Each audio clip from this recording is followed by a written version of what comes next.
A minute. Can you tell the audience? Oh, there. Okay. Perfect. Okay, everybody, we got about 30 seconds.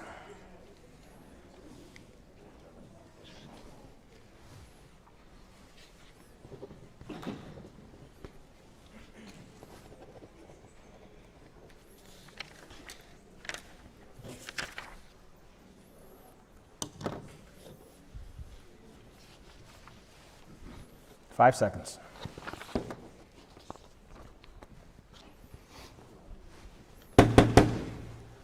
All right. Good evening, everybody. Thank you for joining us tonight. This is the Monday, September 20th, 2021, regularly scheduled Board of Education meeting. Before we get going, I would ask that all of you please turn your cell phones to silent or vibrate and join me in reciting the Pledge of Allegiance. I pledge allegiance to the flag of the United States of America and to the republic for which it stands, one nation, under God, indivisible, with liberty and justice for all. Thank you, everybody. That sounded great. It's nice to have so many people with us. It's been a very long time since Okay, Mr. Rausch. Yes. Could you please take attendance? President McFarland. Here. Vice President Rausch. Here. Secretary Hatfield is absent. Treasurer Lauterbach. Here. Member Baker is absent. Member Blasey. Here. And Member Frisbee is absent. We do have a quorum. Okay. 4 out of 7. All right, getting right into our consent agenda. We have item 2.1 is the approval of the minutes from August 16, 2021 regular meeting. 2.2 is a list of staff who have now announced their resignation along with the effective dates. 2.3 is a list of teachers recommended for employment for the 2021-22 school year. Item 2.4 is the July and August financials will not be available for approval until the Board of Education, until the October board meeting, so that's not going to be on there. 2.5 is approval requested to authorize legal payments to the Thruin Law Firm in the amount of $318 on August 26, 2021 for professional legal fees.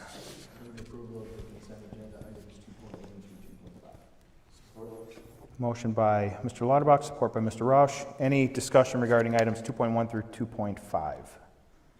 All in favor say aye. Aye. Opposed? Okay, motion carries. Thank you very much. All right, that brings us to presentations to the board. Item 3.1 is the presentation of 2021-2022 employee awards. Mr. Sherrill. Yes. So for a number of years now, we have been giving out these awards, and we thank the Gerstacker family and the foundation for supporting these awards. Our first is this, the Distinguished Service Award. It is modeled after the Gerstacker Teacher Proficiency Award and was first awarded in 2002. We've already honored these people. We'd like to honor them again tonight at our board meeting. And our recognition goes to Dennis Decker, paraprofessional at Central Park Elementary School, Brett Seamster, office professional at Central Park Elementary School, Joni Wing, administrative assistant at Plymouth Elementary School, and Tammy Brown, administrative assistant at Northeast Middle School. And along with that, the Gerstacker Teacher Proficiency Awards were also honored at our opening day. Mr. Lauterbach is our board representative on that group. The Gerstacker Award winners were Carrie Flory, special ed teacher at Adams Elementary School, Jeff Yoder, chemistry teacher at Midland High School, Jamie Swanson, English teacher at Northeast Middle School, and Pam Taylor, third grade teacher at Plymouth Elementary School. Congratulations to our award winners.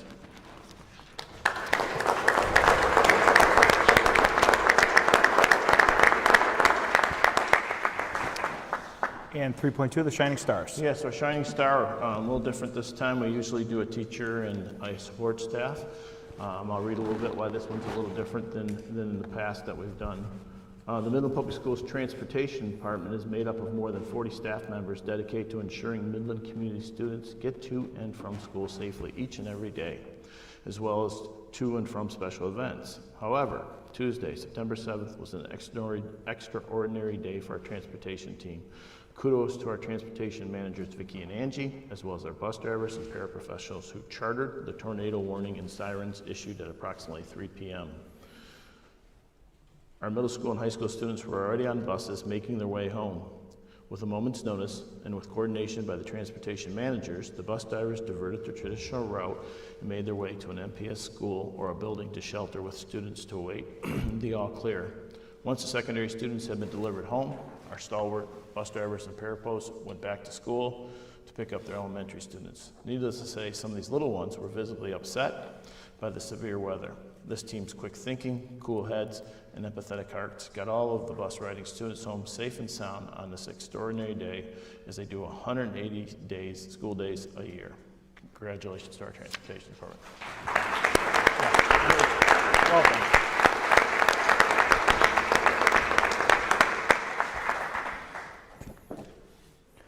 All right, that'll bring us to a presentation of summer programming. We have Allison Cicinelli, and we have Dr. Steve Poole, and we have Jen Service.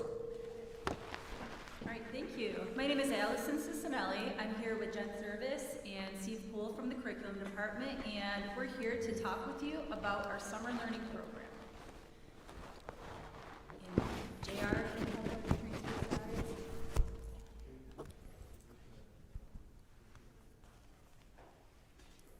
There we go. As with all of our programs here at Midland Public Schools, our summer learning program we have designed in a way to align with our vision. Our vision is focused on enabling all of our students to achieve success, and that was really how we looked at the design of our summer learning program. For our presentation tonight, we're going to provide a brief overview of a high-level summary of what we've covered in both the elementary, middle school, and high school levels.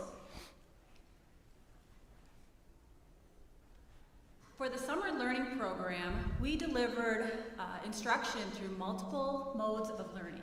We provided both face-to-face and a virtual learning environment. As you saw earlier with our Shining Stars, we had transportation available for our students, and breakfast and lunch were served daily.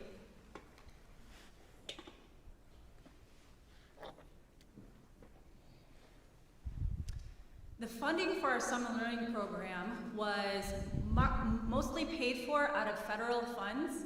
Title I primarily supported Central Park and Plymouth, and the majority of our other schools were supported through other federal funding sources. Section 23B was from the federal government, and it flowed through the state of Michigan, and ESSER funds also supported the majority of our programming. The ESSER stands for Elementary and Secondary School Emergency Relief Fund. And we're also, from a local support position, we're happy to say that we received from the Midland Lions Club $5,000 for high interest books at both the elementary and middle school level.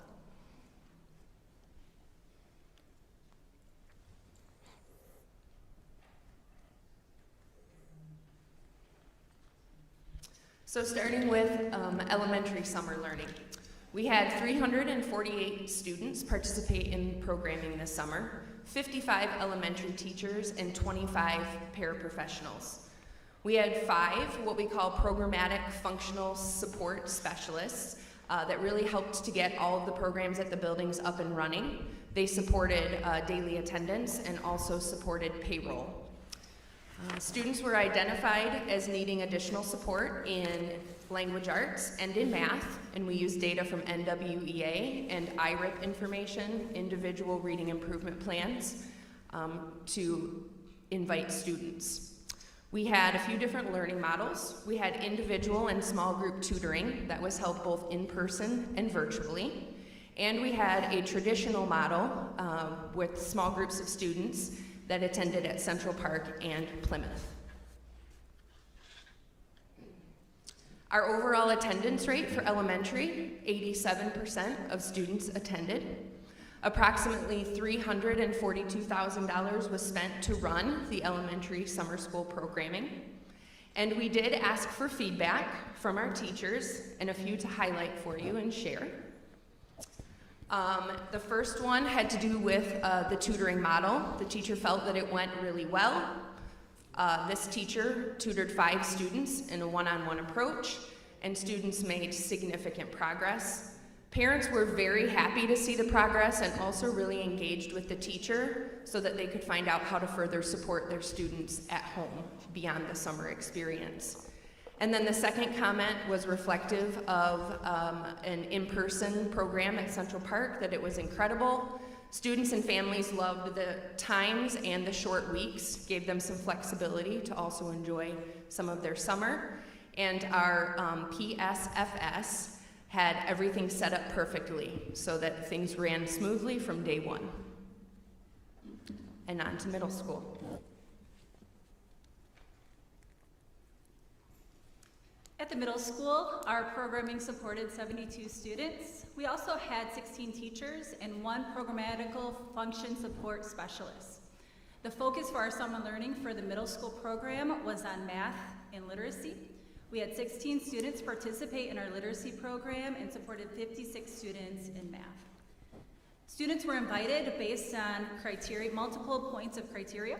We used NWEA, non-completes, course E's, and teacher recommendations to create our invitation list for summer school for middle school. The middle school supported 2 learning models. The first one is face-to-face, where we utilized our MPS teachers, where 58 of our students attended a 4-week program from July 12th to August 6th. The program was 3 hours a day. Groups were in small groups, so individualized and small group instruction was supported. The second program we offered was a virtual opportunity from Boost Edgenuity. It's a little bit different of a program than the Edgenuity that was run throughout the remainder of the school year.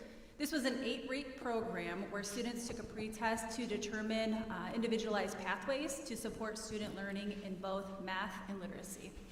That program ran from June 14th to August 13th, and an MPS teacher was available to support, check in, and support students through tutoring if needed.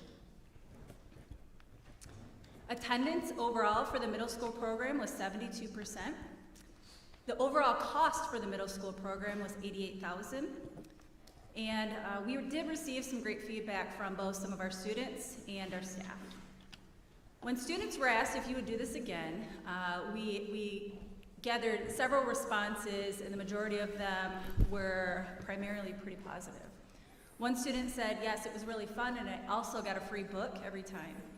That's kind of a shout out to our Midland Lions Club. The support that they provided us, we really appreciate. All students who attended the middle school program did receive a book.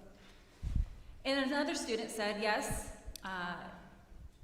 I would love to come. It would help me pass in school because it was fun to do. And then just to highlight the last sentence, I was with others who needed help to do so I didn't feel alone. When we think about the past year and how many of our students felt alone, the overall experience from summer school in talking with many of our teachers, they felt that it was a real positive experience by helping connect with students in a different way. So while we look at a lot of our academic metrics for the support of the summer school program, one of the things that we really wanted to highlight was the feeling of connection that many of our students felt during this experience, that they expressed looked different and felt different than they had in quite a while, given the past year with COVID. So I'm going to pause for a second and give you the opportunity to read one of the pieces of feedback that a teacher provided when they were asked the question, what can you tell us about the summer experience? What did families say? So I'm going to pause and give you the chance to read through this one.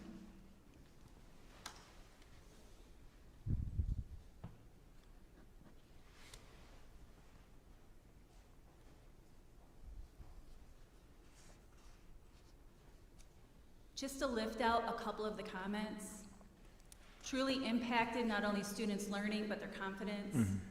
Their confidence that was built, ability to start conversations and make friends had increased, one-on-one supports, increased student engagement, and saw his confidence build. Over the course of the year, we know that COVID has taken a toll on many of our students, and the impact that our summer learning program has provided for some of our students who needed the most support overall has shown quite a bit of success. Many of the conversations that we've had with teachers really resemble the remarks that you see on the screen. This wasn't the only comment.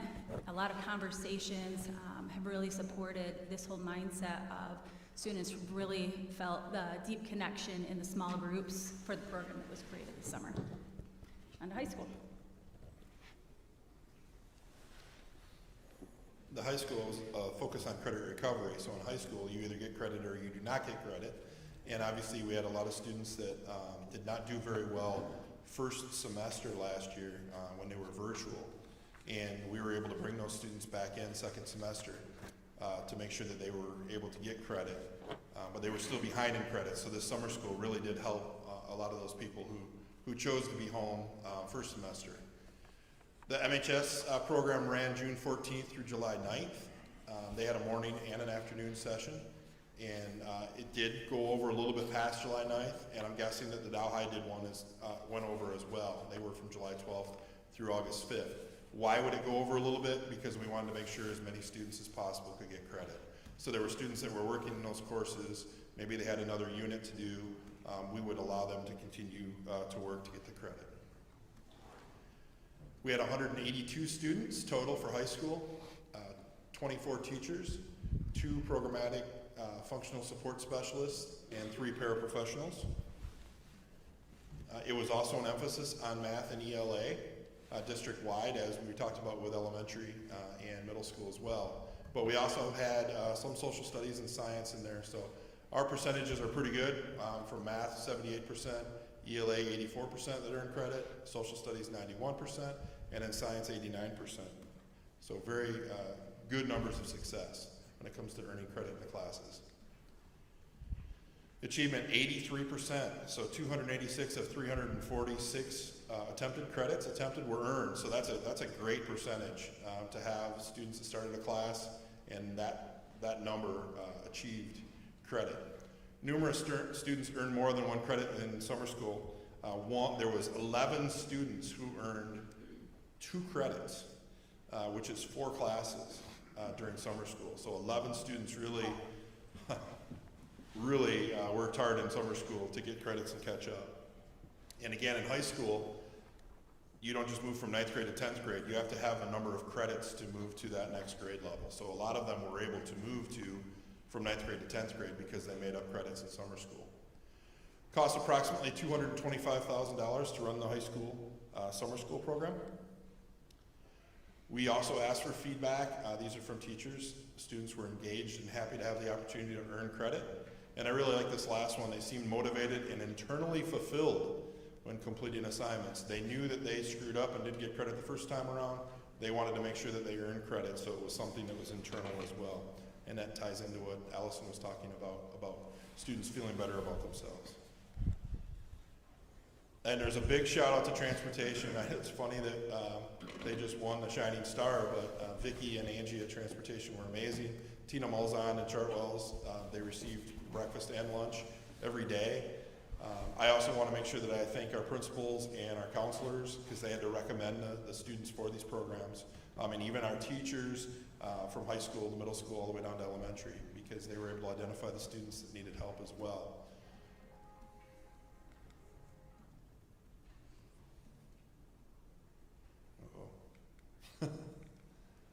What questions might you have? And of course you can ask Jen and Allison as well. I don't have a question, more of a comment. This was I think a wildly successful program. It was very well run, and I know that because my son participated in the middle school math boost program, and he went into it coming out of 7th grade. I think he was more afraid of math than he just didn't conceptually get it. And having gone through the program, he is thriving in his math class in 8th grade. He loves math, and he just understands it more. And I've seen him grow so much over the summer, just from a personal growth and accountability standpoint of him knowing that every day, Monday through Thursday, he's got to log on and get this work done. And even though it was summertime and all his friends were out playing, he took that responsibility and he did it, and he was successful at it. So I just want to commend you all for a very, very well-run program by all measures. So thank you for that. I think a ton of gratitude is owed to by my math, over 110 teachers, 25 paras in our district that helped out over 700 students. If I'm not mistaken, that's considerably more than we typically have in summer school. Can you inform us about comparison to typical years? I remember when I was a teacher forever ago, I would get asked to do summer school every year, and it was econ and government were the ones that were really pushed at that time. We do not have a lot of students that sign up for summer school. Until this year, I would say, I'm guessing maybe a dozen to 2 dozen at most that we would have in high school, and it's normally either to get ahead in credits or it's even taking a class to make up credits, but it's not that many students. I just want to add to a testament to our teachers. You know, they're coming off probably one of the most exhausting years. It was impressive to see them really step up, as well as our principals and everyone to support, making sure that we could best meet student needs. Since I've been here at the secondary level, with the exception of a couple of the high school programs that Steve has highlighted, we haven't offered a middle school program for summer school. And so this is the first time, this is my 4th year, that we've had a program, at least in recent years. I think years ago there used to be different programs that we did offer, but. And I think from elementary perspective, as you know, we've offered elementary summer school for years.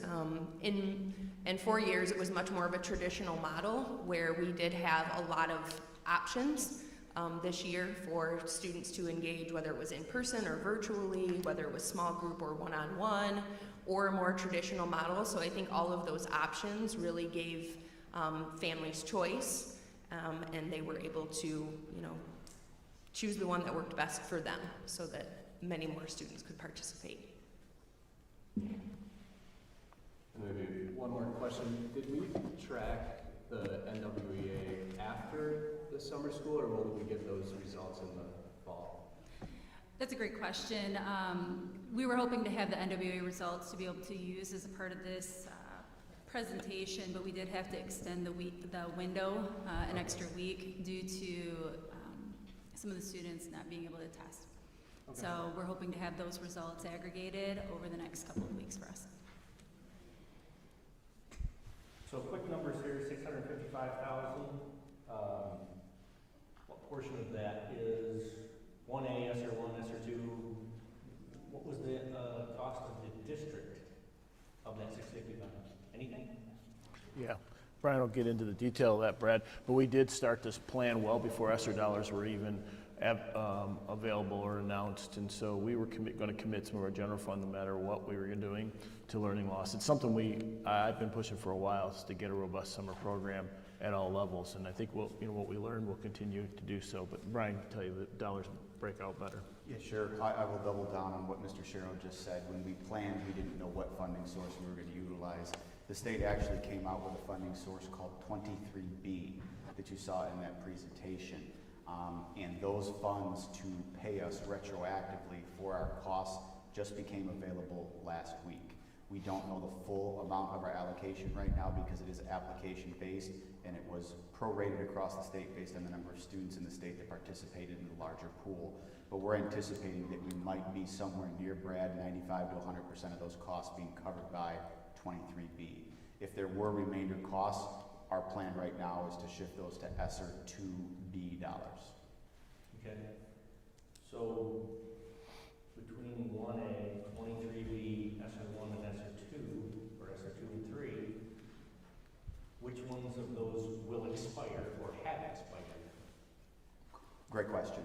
We here in Midland Public will have 2 pots of money per se that will remain. ESSER 2B, the second portion of it, we believe, because of something called the Tidings Amendment, we'll have 2 fiscal years to be able to spend the remainder of those dollars, counting this year. So this and one more. And ESSER 3, which we have not yet applied for yet, that application just opened up a week and a half back and is due in December, will be, in our opinion, open for 2 guaranteed years, possibly a 3rd, considering if the Tidings Amendment is in play.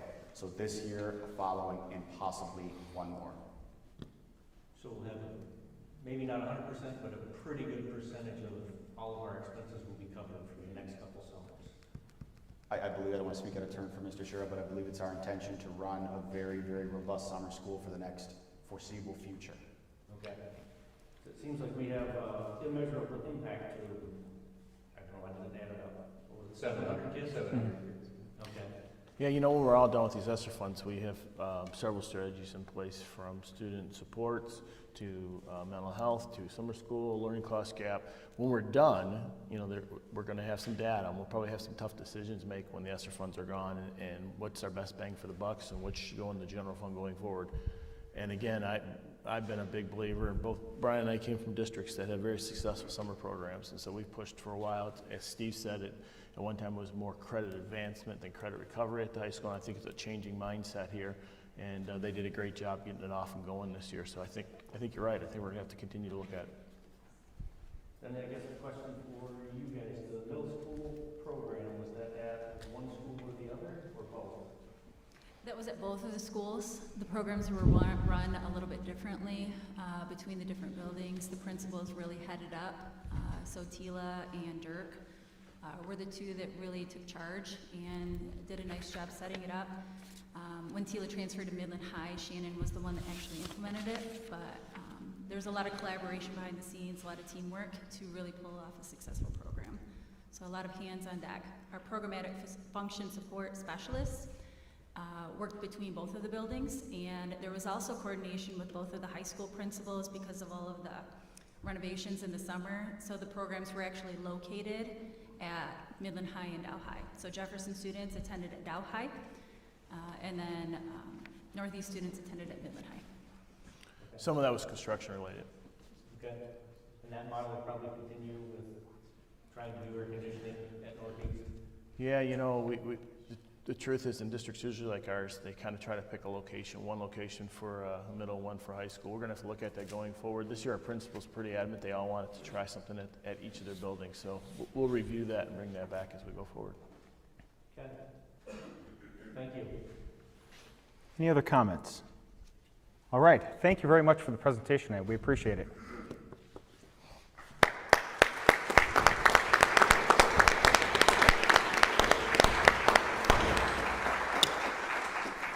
All right, moving right along, we are at item 3.4. This is an action item, our 2020-2021 audit report.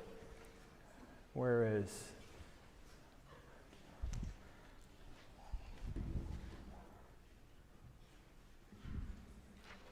Hi, it's nice to see you again. Hi there. I'm Jessica Rolfe. I'm with Ionio CPAs, and this is Dave Youngstrom. We're your audit team for the district. We're going to go through tonight your audit for the June 30th, 2001. There should be a presentation of some sort.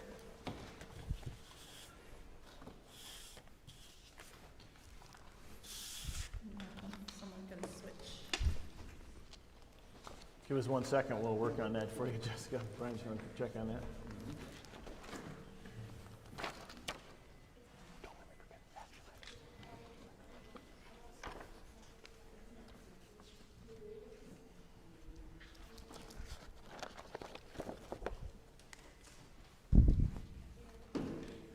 Is this the last time we'll see you, David, with your new role? Probably, but I'm still gonna be around. Okay. Yep. Congratulations. Thank you much. I appreciate that. You can tell the audience what you're in. Well, I guess I can. But Want to buy you some time. I'm gonna be taking over as our CEO at Ionio CPAs going forward. I'll still have some interactions with my clients and things like that. But again, it's really an outstanding opportunity, and Jessica's been working on this job for, gosh, 13 years. 13 years. I would say a dozen years at least. She's been doing all the work. She knows you Yeah. inside now, so you guys are in really good hands. They're having some So you'll be CEO of the Saginaw? For the whole firm. For the whole firm? For the whole firm. Yeah, about eight offices all over the state. All right, I think we got what you need, Jessica. Dave likes us so much he can't leave us. So. Well, good evening again. Like I said, we're going to go through the results for your June 30th, 2021 audit. See how this works here.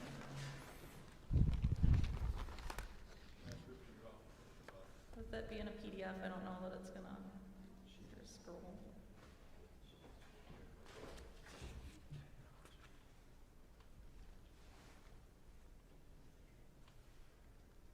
There we go. I think we'd be good at this by now, right? All right, so the first thing is what we're hired to do as auditors is to give an opinion on your financial statements. So this year we had an unmodified opinion yet again. That's a clean audit. It's your highest level of assurance you can get. We think your financial statements are free of any material errors or misstatements, and that they're prepared in accordance with the principles that they're supposed to be. One other thing I'll note about the opinion is in the actual statements, we note that we implemented a new standard this year, which the board's probably very aware of. It was GASB 84. That is where we turn those student activity funds into a special revenue fund. So the board would have went ahead and approved a budget for that and looked at that at year end when you did your amendments as well. So that will show up in the statements this year as a new fund. The first slide here, we mostly talk about the general fund, right? That's our main operational fund that we look at the most. This just takes and compares last year to this year for your balance sheet in the general fund. Some of the bigger increases, you'll see that due from other governments, that was up some. As we'll talk about a lot through this presentation, is there was a lot of state and federal funding flowing through this year. So that due from other governments line is accounts receivable related to those funds. So with the revenue being up, the receivables were up. Accrued salaries and fringes, that was up a little bit. Again, raises, stipends, step increases, all that factors into that year-end accrual. Other liabilities, those were up as well. Last year, the district was shut down a lot around year-end, so accounts payable were much lower than when the district's in full operation and open. Those accounts payables were higher at the end of this year. You'll see there the fund balance was up a little, almost $4.5 million, which we'll talk about some more on the next slide, but a good increase to fund balance this year in the general fund. Next slide here are the revenues and expenditures for the whole year for general fund. Revenues up about $9.7 million, and like I said, that federal revenue was a big part of that, almost $4.5 million. So those coronavirus relief funds and ESSER 1 funds were the big ones that ran through there. State funding was up about $3.6 million, and then some local revenue was up a little bit as well, which is mostly property taxes. Expenditures were up a little over $7 million. With new federal funding comes more federal expenses. So that kind of evens out. And then some of the state funding kind of led to more of that change in fund balance increase. So a healthy add to fund balance this year, almost $4.4 million for the general fund, bringing total fund balance to $28.9 for the year.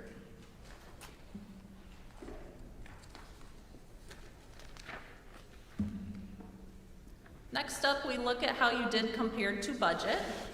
You'll see your final budget, you thought you were gonna have a shortfall of almost $1 million. We ended up at 4.4, and that was something you guys kind of just hit on. A lot of that was the summer school and trying to plan for that and decide what we were gonna do. As Mike said, you had kind of planned on eating into some of that general fund money if you needed to. We weren't sure at year end how those ESSER dollars were gonna fall, what year we were gonna be able to record them in. So that was a chunk of it. Just a lot of uncertainty with some of those federal and state funds at the end of the year and what period those get recorded in. And I've seen this at most of my districts where we didn't know at year end, so we were kind of conservative, and then that number came in a little higher, I'd say, on every district I've talked to so far. So that's normal. It's just kind of the beast this year with things always changing. Next up here, we just compare actual for last year to this year. We kind of talked about that already some, but you can see where that change in fund balance last year was about 1.8. This year about 4.4. Again, just all that state and federal funding running through. This slide, we look at what percentage your different types of revenue are as a total. All the percentages were pretty consistent except that federal one. As we've mentioned many times, it was 6% this year, only 1% last year. So those ESSER dollars, coronavirus relief funds, really cranked that up as a percentage of your total revenue this year compared to last. This slide shows you kind of the comparison over the last couple years. And you'll see those federal and state numbers. I'm not lying, as we've gone over the years, those have been pretty consistent until this year, with all that new funding flowing through. And it's important to note too, a lot of that funding, while everything looks high right now, the revenue looks good, the fund balance went up, the expenditures are up, keep in mind this is one-time funding. Like Brian mentioned, over the next few years, this will trickle in with ESSER 2 and ESSER 3, but then this money goes away. This isn't a permanent thing. So as these numbers get inflated, know that they're likely to come back down after that funding runs through. Similar to the revenues, we look at the expenditures as a percentage of the total, all pretty consistent with last year, except purchase services was up about 2%. Really mostly the increased custodial and virtual contracted service expense is what cranked that up a little higher than it has been in the past. Everything else pretty consistent. Again, the trend over the last few years where you can see where support, instruction, and other expenses were trending and how those are higher this year as we've spent some of that federal and state money that's come through.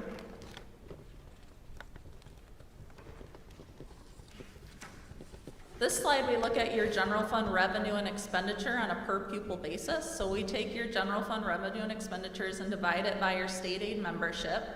So typically the revenues and expenses should flow together as they have been over the years. Again, I point to the fact that those numbers, they go up a lot this year, but that's because of that one-time funding. So that trend in that line will probably be higher over the next 2-3 years, and then it's going to come back down and look more similar to 19 and 20 and those previous years as that one-time funding runs out.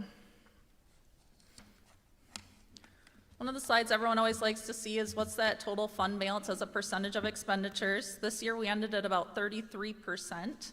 If we only look at your unassigned spendable fund balance, which means some of your fund balance has been set aside for certain things such as copiers, buses, technology, and also some is restricted that's still sitting out there that came from outside sources. So the fund balance when you take those things out is about 27%. We look at what that equivalent is based on number of days. You can either look at it as a calendar year or a school year. So you can see there about 119 days for the calendar year or 59 days for a school year. The unassigned spendable fund balance, if you want to know the actual amount, is down there. It's 23.8 million. Assigned of that fund balance is 3.2. So those are those things that the district has set aside for copiers, technology, buses, all those kind of set aside amounts that the district has decided to put away for those future expenditures that we know are coming. Last up, you've obviously had a lot of bond projects going on the last few years. As if COVID and everything else wasn't enough, let's have all these bond projects too. So balancing all that, you'll see Series 1 was finished. That is complete as of this year. All those funds have been spent. A bond audit was conducted, which said no findings, no issues, felt all the expenditures tested were in compliance. Next one up now is Series 2. You can see here that one's about 56% complete, so those projects will continue to roll into the next year. Then we had one new bond this year, and that's the Energy Conservation Bond. Only 1 year of data here since we just got it. About 38% complete as of year end.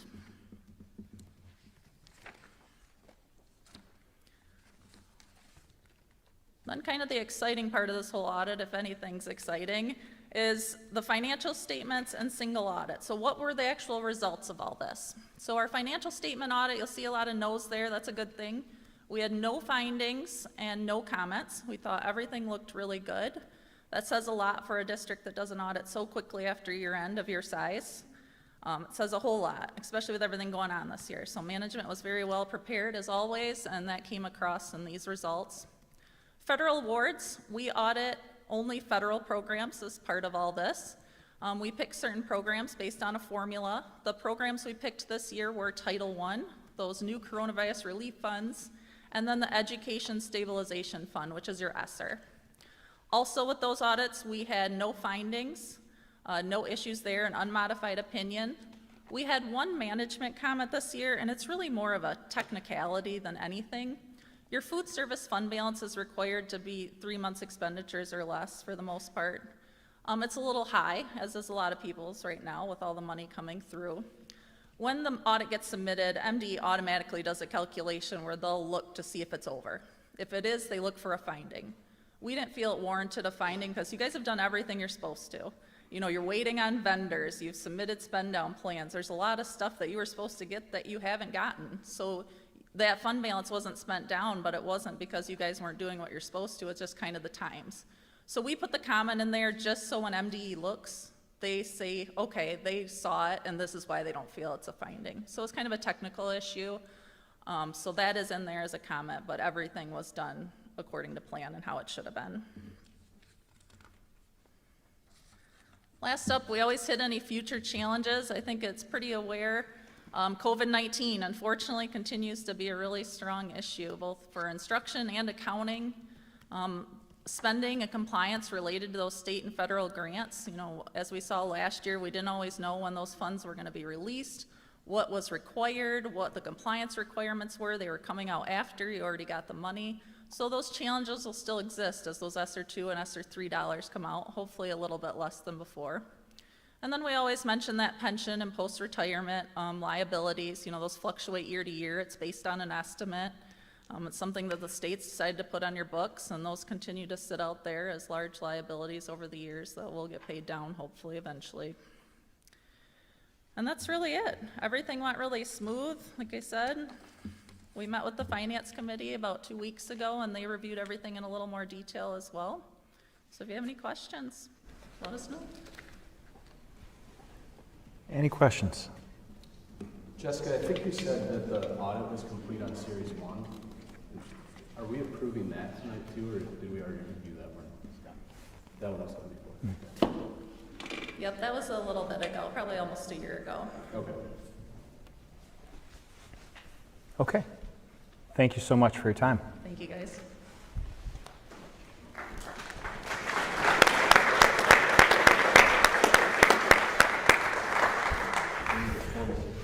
Yes, that is an action item, so we will need to approve the 2020-2021 audit report. Scott, I move adoption or approval, or is it acceptance? I think we adopt it, right, Mike? Or do Acceptance we is accept fine. it? Okay. I move acceptance of the 2021 audit report prepared by Ionia CPAs. Approve or support? Motion by Mr. Lauterbach, second by Mr. Roush. Any discussion regarding item 3.4? All in favor, say aye. Aye. Aye. Any opposed? Okay, motion carries. Thank you very much. Congrats, Brian. Thank you.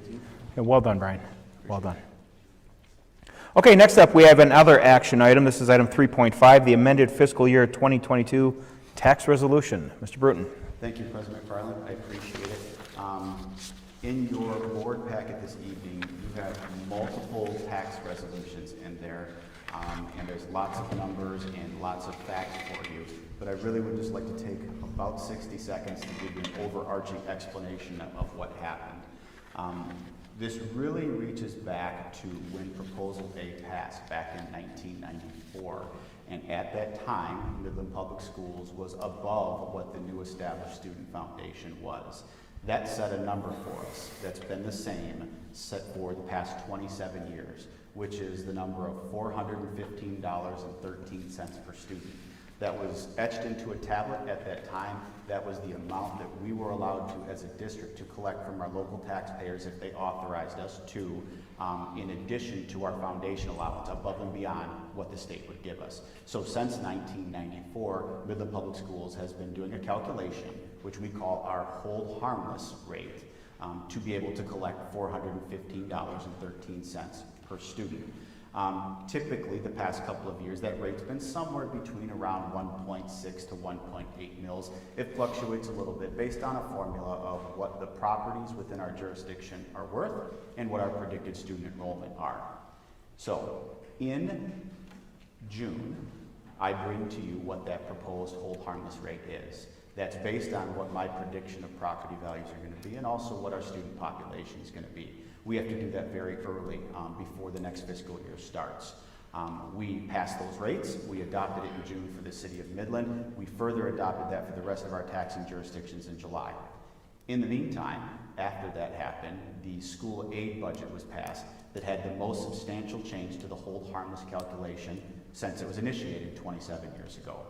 In boiling everything down and sparing you a 25-minute presentation on all of the idiosyncrasies of the law, our new number is now $122 per student versus the previous $415.13. It's important to note that it does not equate to a loss of funding for Midland Public Schools. It simply means that the state school aid fund is going to make up the $293 difference that our local taxpayers used to make up for us. So it is a reduced burden. on the taxable values of our public. And so once we learned this, we went to all of the experts throughout the state and said, what do we do now? Because we know that the rate has had to change. It led to a lot of phone calls to the Department of Treasury, to Council, to the Senate Fiscal Agency. They really did help us out in figuring out what to do in an unprecedented situation. That boils down to a new rate that we are presenting to you this evening, and that new rate changes from the previously adopted 1.7213 hold harmless mills to a new rate of 0.6461 mills.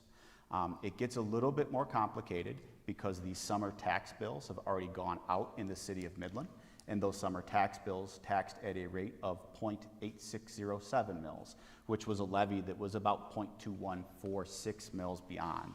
We're working with the city of Midland. They're going to help us out once we officially adopt this resolution this evening to figure out how we're going to do the credit on that to make sure that all the taxpayers are held harmless in this and are getting their due in what the reduction in rates are. It's less complicated in our taxing jurisdictions outside the city of Midland because we only assess the hold harmless rate on the winter taxes one time. So we've got this in time to be able to reduce that rate from the previous one down to the new 0.6461, and also will give us time to, again, make it right within the city of Midland. And we do appreciate what Dave Keenan and his team is going to do for us on that end as well, too. So that's the very high-level overview of what happened. It is a benefit to the local taxpayers here in the city of Midland and our other taxing jurisdictions, and we do need you to take action this evening to change those rates to what we now believe are the appropriate rates to align with the changes in the state aid legislation. Thank you, Brian. Too deep into the weeds for you? I'm sorry? Is that okay? Yeah, that's a decrease in taxes. That's great news. Okay, this is an action item, so I will accept the motion. We'll make a motion to amend the fiscal year 2022 tax resolution as stated in item 3.5. Support. Motion by Mr. Roush, support by Mr. Lauterbach. Any further discussion regarding item 3.5? Do we know when the city of Midland will have feedback to us on the credit? They said the minute that this happens tonight, then we'll talk a little bit more seriously. Okay. We've been talking on the phone back and forth. They're not quite sure how they're going to do it, but they are working on it behind the scenes, and I'll keep you updated in FFO once we know more on how they're going to do that for us. Treasury's been involved and Truan's been involved. We've had a lot of experts because we're one of the few districts with a low hold harmless where this has occurred. Okay. Any other comments, discussion? All in favor, say aye. Aye. Opposed? Okay. Motion carries. Thank you very much. All right, next up, we have a presentation on COVID-19. We have a very highly qualified, I think, esteemed panel of local experts who are going to address us tonight about all things COVID locally. They have I'm sure, a number of topics to talk about, and they will, at the end, field some questions if there are any from the board, and I will just leave it at that. I'm going to start with introductions. From my right to left, we have Dr. Courtney Pearson, if you would just want to raise your hand, infectious disease with Mid-Michigan Health. To her right is Dr. Paul Berg, family medicine and president of the Mid-Michigan Physician Group. Moving on, we have Dr. Adam Hamilton, pediatrics, Mid-Michigan Health. And we have Dr. Michael, is it Elftman? He's silent. Okay. Professor of Immunology and Infectious Disease, Central Michigan University. Welcome, all of you. Thank you so much for joining us tonight. And Mr. Berg, the floor is yours. Dr. Berg, I apologize. That's okay. Thank you. We appreciate the opportunity to come and speak with you. We'll keep our remarks relatively brief, and then we're happy to answer any questions from the board. So I'm going to start by just giving a little lay of the land with some data as far as where we stand locally, and then also at the state level and at the national level. Dr. Pearson will speak briefly about some of our mitigation strategies, especially around masking. Dr. Elfman will speak briefly about some vaccine updates. And then finally, Dr. Hamilton will give some updates about the recommendations from the American Academy of Pediatrics. So one piece of data that we follow is our own internal Mid-Michigan health data. We operate 7 hospitals and 90 clinics over 23 counties.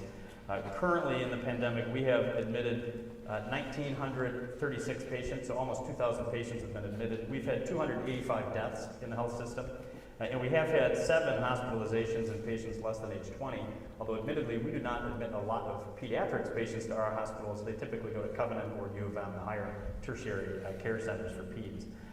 In terms of Midland County data, there have been almost 7,200 cases in Midland County, 244 hospitalizations, and to date 100 confirmed deaths. New daily cases is one way that we follow the pandemic. And really, we think in terms of waves. The pandemic has really hit us in 3 defined waves. The first wave was last fall, and this was the biggest one. We were seeing upwards of 30 to 40 new cases per day in the county, and one day we peaked at 112 new cases. Things died down during the wintertime, but in the spring, the second wave hit. We again were running daily case rates of about 30 to 40 new patients per day in Midland County. And then things improved in the summertime. May and June, it really seemed to quiet off. We were seeing as few as 5 new cases per day. But in August and September, in the last 8 weeks, we've again hit what we're now in the 3rd wave. So we're again seeing 30 to 40 new cases per day.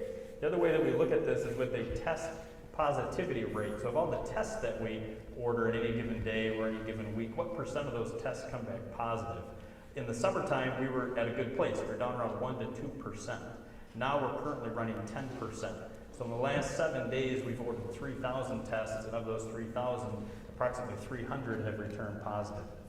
In terms of the state data, it seems to mirror what we see here in Midland County. They've had 3 defined waves across the state. It's worth noting that the state fatality rate is 2.1%.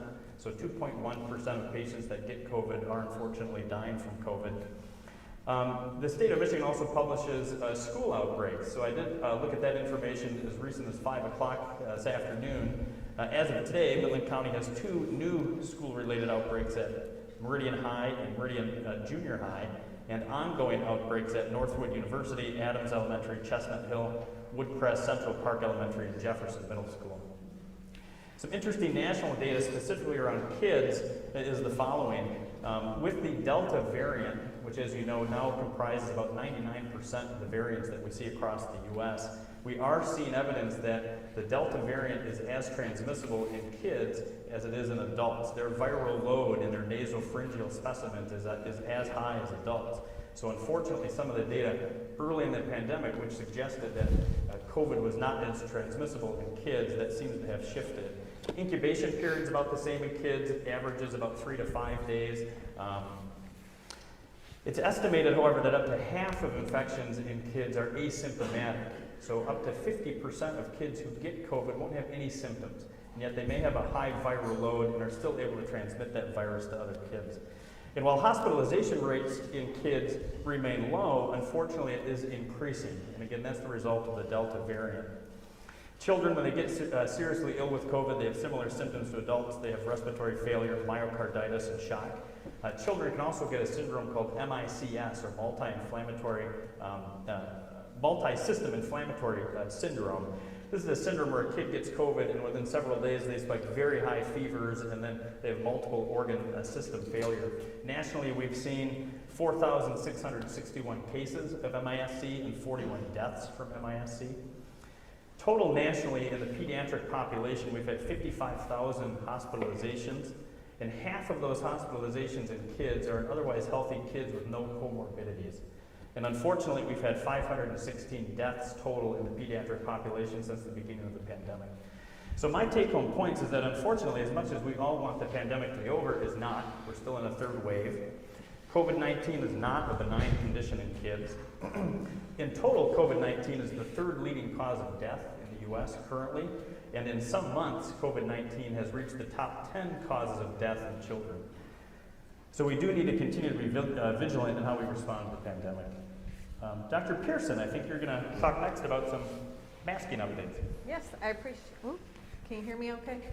Yes. I appreciate the chance to speak at the meeting.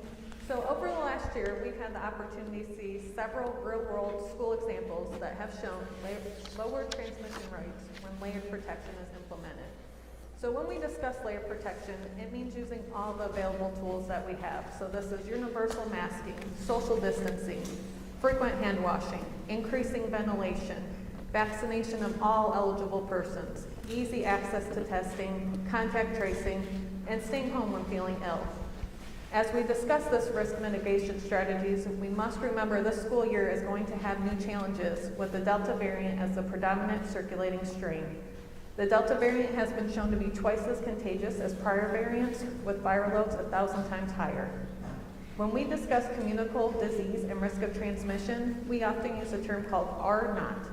This describes the number of people that one person, when infected, in this case with COVID, will go on to infect. The R0 of the initial strain was around 2 to 3, but with Delta, that number has increased to around 6 to 8.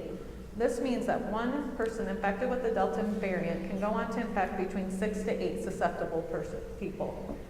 So first, I would like to emphasize the importance of masking. Universal masking in schools, regardless of vaccination status, is currently recommended by the CDC, the American Academy of Pediatrics, and numerous major academic pediatric centers. Masking is a safe, effective, and inexpensive risk reduction strategy. This is based on multiple real-world epidemiologic, observational, and modeling studies that have shown decreased transmission with mask wearing.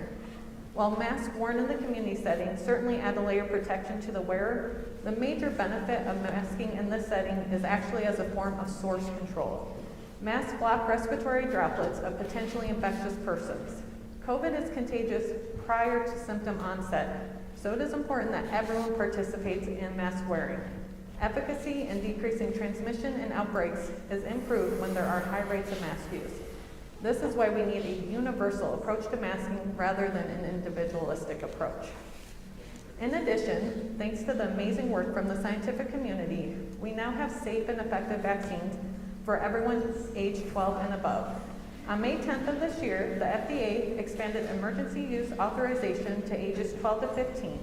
And since that time, millions of adolescents have been vaccinated.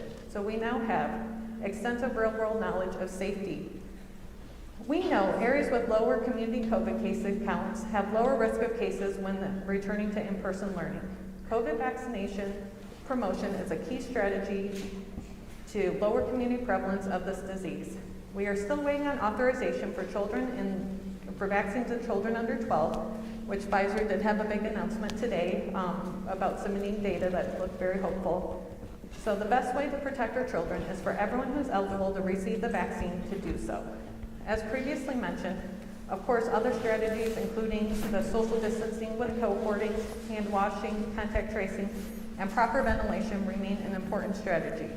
Studies have found that simple measures, including opening windows and increasing ventilation, can lead to significant risk reduction. Finally, we have to remember that kids do not live or go to school in a vacuum. Children transmit COVID as effectively as adults, many of whom may be at increased risk of severe disease. We have seen numerous examples of schools opening without these measures and failing to keep their students and teachers safe.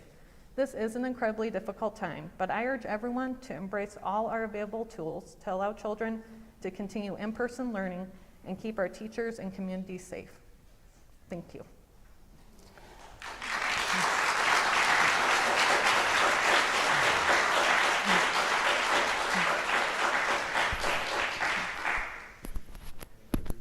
All right, Dr. Elfman. Thank you. Thank you, Dr. Pearson, for that explanation of a layered approach. I appreciate the chance to speak tonight.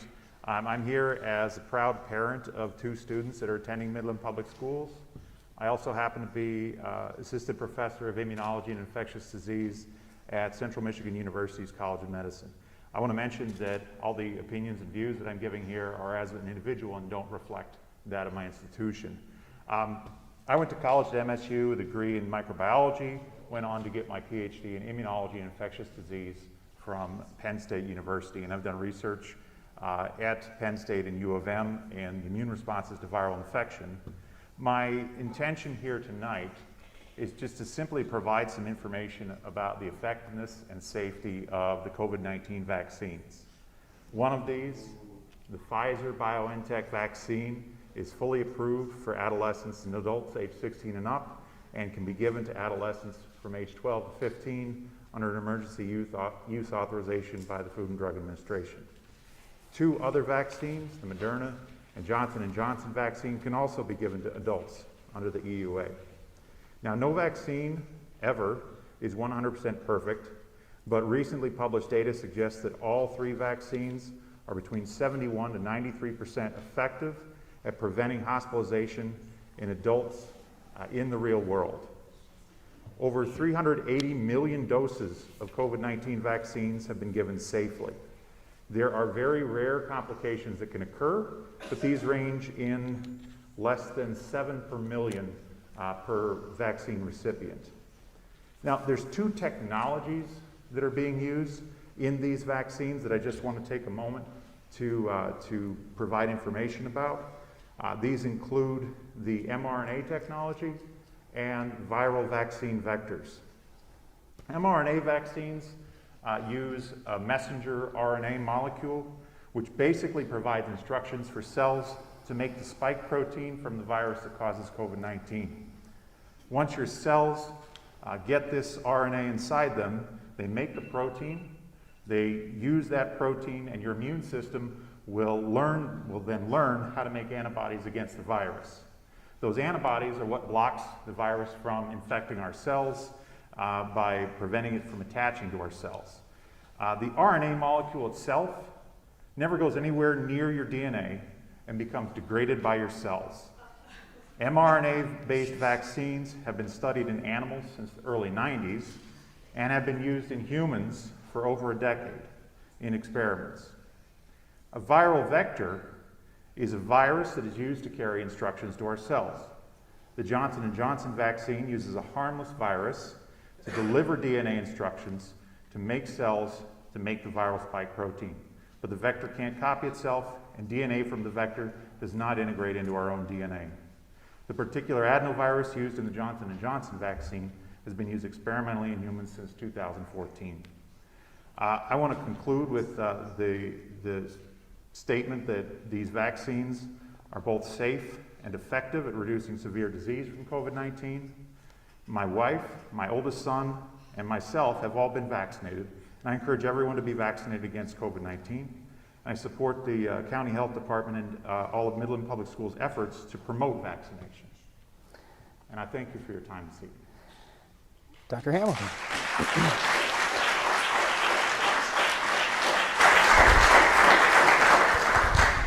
Thank you, Dr. Berg, and to the school board for the opportunity to speak tonight. I come to before you as a pediatrician with over 10 years of experience caring for children in our community, and as a representative of other community pediatricians and family medicine doctors that provide health care for the thousands of children in Midland County. We have spent our adult lives working to become experts in the health and well-being of young people, and we would like nothing more than to get to the other side of this pandemic, knowing we have done everything we can to keep these children and their families physically and emotionally well.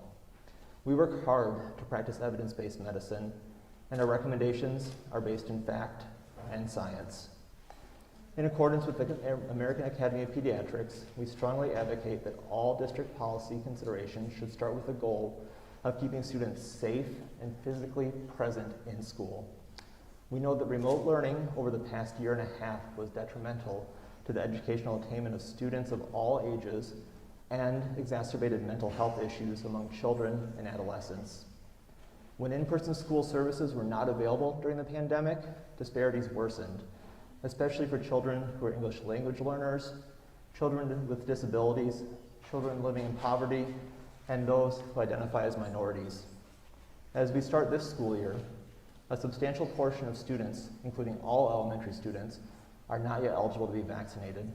In addition, the COVID Delta variant is much more contagious than the other strains we experienced in the previous 2 school years. Due to this, and because we strive to have all students physically present in school, we advocate for a multi-layered approach similar to what Dr. Pearson mentioned earlier. That includes physical distancing, hand washing, proper ventilation, isolation, quarantining, and testing when one is sick or exposed to somebody with COVID, and completing COVID vaccination for all who are eligible to receive it in order to maximize the possibility of in-person learning. The other main strategy to reduce risk of infection that we're here to discuss tonight is for all students, teachers, and staff to correctly wear well-fitted masks while indoors in school. Failure to institute a universal masking policy in school will result in unnecessary harm to children and adults in community. It will significantly increase the number of children and out of school, both due to COVID infections and because of the requirement to quarantine when they are exposed to COVID as well. This will subsequently increase the likelihood of returning to virtual learning, which has already been shown to be detrimental to educational progress. All the most respected health organizations in the United States recommend universal masking in schools, regardless of vaccination status. Policymakers and scientists with the greatest expertise in health of children and communities have analyzed all available data and generate clear guidance. Per the American Academy of Pediatrics, all students older than 2 years of age and all school staff should wear face masks at school unless medical or developmental conditions prohibit use. The CDC echoes this idea with the following statement. Due to the circulating and highly contagious Delta variant, the CDC recommends universal indoor masking by all students, age 2 and older, and visitors to K through 12 schools, regardless of vaccination status. In addition, the Infectious Disease Society of America, the American Academy of Family Physicians, and the Michigan Department of Health and Human Services have also endorsed these guidelines. We can all agree that keeping our kids physically present in school is a top priority. To accomplish this, we need to use every tool at our disposal to minimize the transmission of COVID-19 in our community. Vaccination and masking are two of these primary keys. Until children under 12 are eligible for the vaccine, they are vulnerable to illness themselves and will continue to contribute to spread in the community to those who they come in contact with.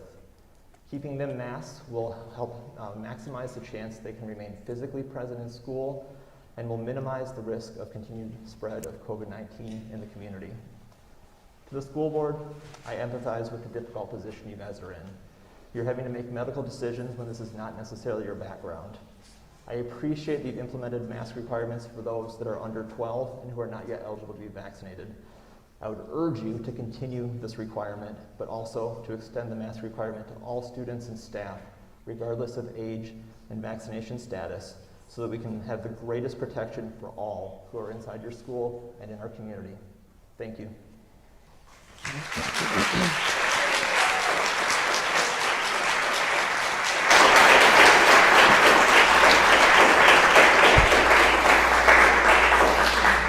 Okay, thank you very much. At this time, I'll open it up to the board for any questions or comments. So, I guess I have one. And I think it's directed to Dr. Pearson, but please, anybody, any of our panelists, please feel free to respond. As Dr. Hamilton alluded to, I'm a history major. I have absolutely no experience in anything that ends in ology. So we have had foisted upon us, or the superintendent has, in consultation with the board, the need to make decisions that are entirely outside our expertise. And we've been bombarded with dozens, if not over 100 emails, many of which have links to news articles that say masks don't work. I've read them all. I've clicked the links on 47 news articles, references to CDC study. I don't have the expertise to make sense of them because they say things that sound like they're logical. Things like, well, the droplet size is too small and it'll get through the cloth mask or whatever. There's lots of stuff out there. Well, can somebody please distill it so that a 5-year-old can understand it? Do masks work? Yes, so misinformation has been a significant burden on this pandemic and is certainly prolonging the pandemic and costing lives. And it's unfortunate that these articles come to light. Misinformation from the NIH. please. You're going to get a chance to speak. Let them speak first, please. Just be, look, folks, just please be respectful. You'll all have a chance. I am only here to help with guidance as infectious disease is my expertise, and I care about the well-being of our children and community. That's the only reason that I'm here. And so, yes, misinformation is costing lives and extending this pandemic, and I will say that again. Learning how to understand scientific articles is very difficult. It takes years and years of experience, medical school, residency, fellowships to understand how to critically evaluate a scientific article. So I absolutely understand that these clickbait articles are very difficult to interpret, and you can make them sound very important. So it's hard to reevaluate that. And so, yes, masks absolutely work. Is there the randomized controlled trials that we come to expect in medicine as the highest level standard of trials? Well, unfortunately, in a public health emergency where millions of people are dying, 1 in 500 Americans have died from COVID, those aren't the kind of studies that are going to be done. So numerous studies have shown that masking is effective as long as it's using a well-fitted mask. Yeah, I think I'd probably echo that too. I'm sometimes equally confused when I get online and I try to find the articles and do mass work, do they not? I think to Courtney's point, some of the challenges, we don't have a perfect scientific trial. You know, wouldn't it be great if you could take 100,000 people prospectively, mask all of them, the other half not mask them, follow them over a reasonable amount of time, really get the power you need for a high quality study like that. The reality is we can't do that in the midst of a pandemic. So what they look at is basic science evidence. Look at what do different masks do in a lab with droplet particle size. They look at epidemiological data, so retrospective analyses with schools or counties or countries where they have implemented mask mandates with a comparative geography that perhaps hasn't. What has viral transmission done? The preponderance of that evidence strongly favors that, yes, masks do have a positive impact. What is that impact? It's hard to say, because some of these studies, they haven't masked everybody. Maybe they only masked half the people. Maybe it wasn't universal masking. Maybe it wasn't high quality masks. So when you see that evidence, you'll see ranges. Masks are probably somewhere between 30 to 80% effective, depending on the mask, depending on whether you mask everybody or just a few. But at the end of the day, masks are not perfect. Masks will not prevent all viral spread, but they do help. So it's one strategy out of many, just like social distancing and hand hygiene and quarantining. So if you have a low-cost tool that has some impact at disease mitigation, it should be part of the toolbox.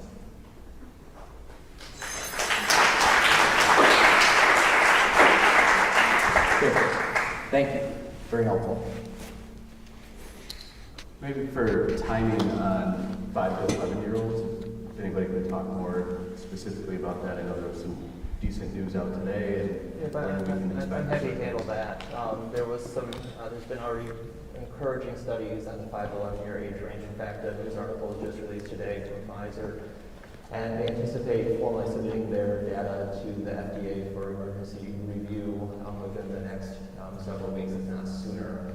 What I'm hearing is that they will hopefully be able to approve vaccinations for children, I should say emergency authorized vaccinations for children 5 to 11. As early as 3 or 4 weeks after that is submitted, and there's an optimistic approval that it could be by the time we're at the end of Halloween, just in time for cold and flu season. This, of course, is taking into account that it's good quality, effective data, and no more than 2,000 children have been studied in that age range so far. One thing I guess I should just mention real quick too in regards to that vaccination is it is going to be a slightly lower content of the vaccine particle compared to what adults and children 12 and up have experienced.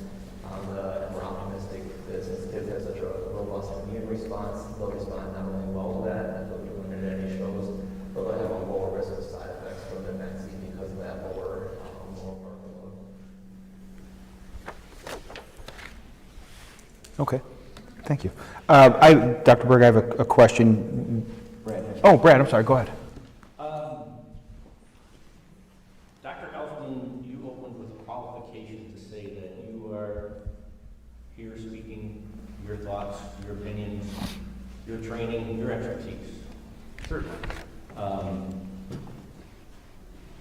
Dr. Berg, Dr. Hamilton, and Dr. Pearson. Dr. Pearson did say that she's here because of personal reasons in the last question that you fielded.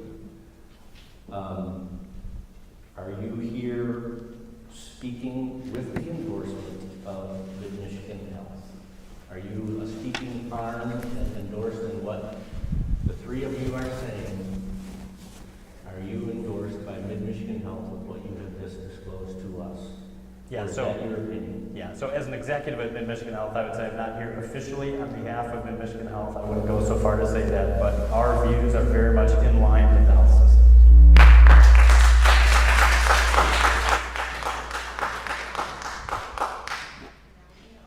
Okay, that's what I just wanted to make sure. You're all very qualified experts in your field. I just wanted to make sure that we have personal opinions. Yes, they align with your institution that you represent, but it's not the statement from Mid-Michigan Health today. Correct. Correct. Okay, thank you. I'd also add that, and I really think the board has done a nice job of collaborating with the Midland County Health Department. So as you guys know, and to your point, John, you're not an expert, you're a history major, but you have some really good local experts. You know, Dr. Bodner is excellent at the work she does with the health department. And I know that you've been closely collaborating with Kathy. She wanted to be here tonight. She had a family engagement, could not make it, but we did talk with her beforehand, and she echoes the sentiments that we're sharing today. Okay, Dr. Berg, I'm sorry, I was going to ask you, you had mentioned that we are in our third wave of this pandemic. Any idea on how long this wave may last, and will the waves continue to come as perhaps new variants develop?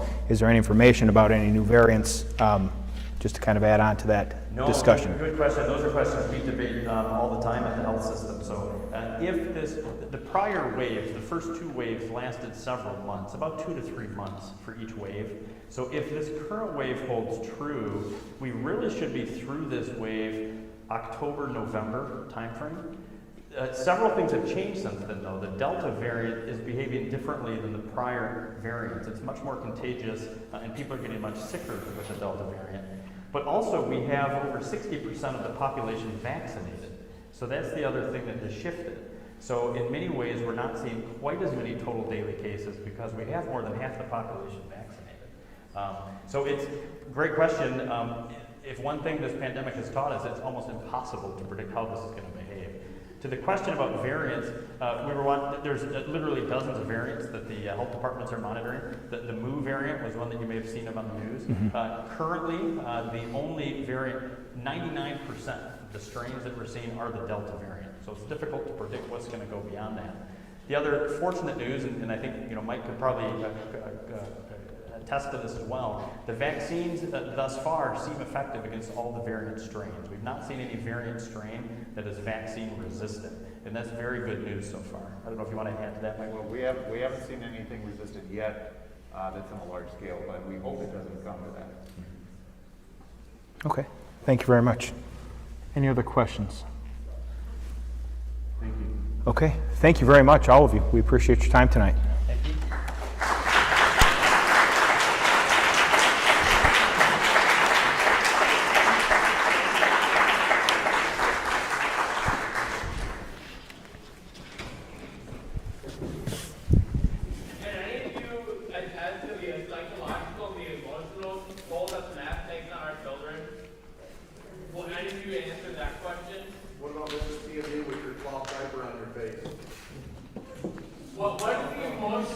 Okay, guys.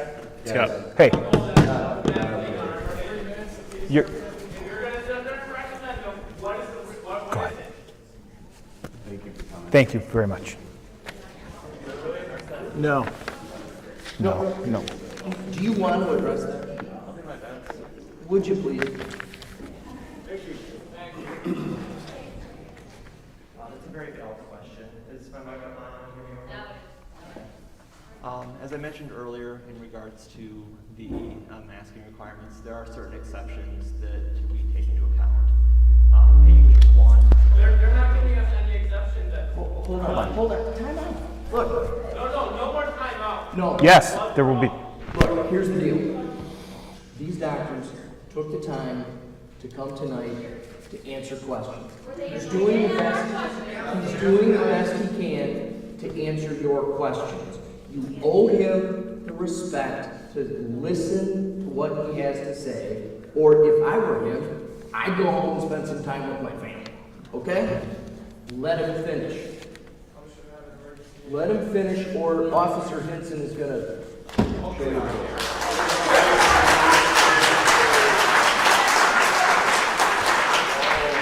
Big guy over there. Hold on. I haven't said anything in the last 2 minutes because I was letting people speak. You can hear me now?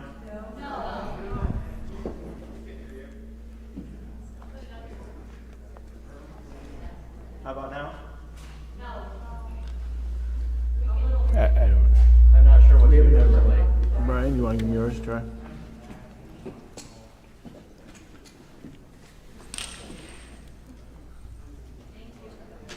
How about now? All right. So first of all, the question, can you just repeat that one more time for me, please? What effect emotionally, socially, physiologically do those masks really have on our kids? What studies have been done to show that it's safe to put a mask on our kids when it considers those factors? I understand it might help mitigate the spread of the virus. What's the emotional, social, physiological impact those masks truly have on our children? Okay, so like a lot of information that's out there right now, it's evolving. There has not been any randomized controlled studies to address that, so I have to put that out there first, okay? That being said, there are exceptions to mask use per the American Academy of Pediatrics, the CDC, and I shared those earlier. That's going to be based off of age, under 2. The main reason is due to choking concerns. The other thing is going to be developmental issues, and yes, there are some issues that some students in the school may have valid reasons not to use them. That could be issues with speech impediments, that could be issues with developmental concerns such as autism spectrum. So there are certain things that are legitimate reasons that us as pediatricians, family practitioners, would apply for a mask exception in those cases. That being said, there's been lots of information in regards to oxygenation, development, things along those lines. And I'm very confident, although I can't say there's any widespread studies to say there, but I'm very confident that there is no issues with long-term issues with development or your standard child without any issues that would impact it. There's a question that needs to be answered. We'll get it to you in writing as soon as we can. When addressing the board, again, like I said, there's 25 people that want to speak tonight that are on the list up here. So we have 3 minutes to speak, and that's why we have to be brief tonight, so we can get everybody in and still get out of here at a reasonable time without having to adjourn the meeting and reconvene it. Before we begin, I just want to remind you of a couple things. Tonight, you all are going to share your thoughts with everyone in this room and the community at large about, quite frankly, hot topics that have been tearing our district apart. There's going to be opposing thoughts and opinions. None are more important than the other. Please remember, everybody, that we're all human in here. We're friends and neighbors, family. We work together, play together, and collectively make up this great community. Everybody in here, including those on this stage, want nothing more than the very best for our students. Safety and well-being of all students is the #1 priority of this administration, and every effort is being made to maintain an in-person learning environment for our kids. Knowing this, I ask all of you to show compassion tonight, understanding, and respect for all those wishing to address the board. Let's conduct ourselves with civility. Tonight, guys, we have a chance to shine and to be a model for our children, our community, and others watching our district. I hope and trust that we can seize that opportunity. And with that being said, Everett, is it Collect? Yes, I'm sorry, sir. Welcome, thank you for joining us tonight. You have the floor.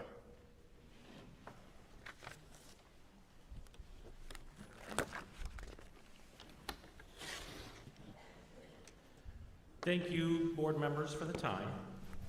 As a physician and former teacher, I'll be speaking regarding vaccinations and masks and other interventions that our specialists have talked about that pertain to decisions that you as board members are unfortunately burdened with. I speak on behalf of myself and my family. From 2001 to 2013, I worked in various public schools and at the university level teaching preschool through college level classes. In 2013, I left my public education career and started my training as a physician. I completed my degree in medicine in 2017, followed by practice in Jackson, Michigan, and then at the Mayo Clinic, before relocating to Midland with my family. I have experienced the very heart of this pandemic. At the Mayo Clinic, of those of my patients that survived, some of my patients exceeded 6 months of hospitalization and recovery from COVID-19 and remained permanently disabled. To maintain our shared goal of the highest level of educational experience for our children, the evidence is clear. Get vaccinated, wear masks whenever possible, and socially distance ourselves when possible.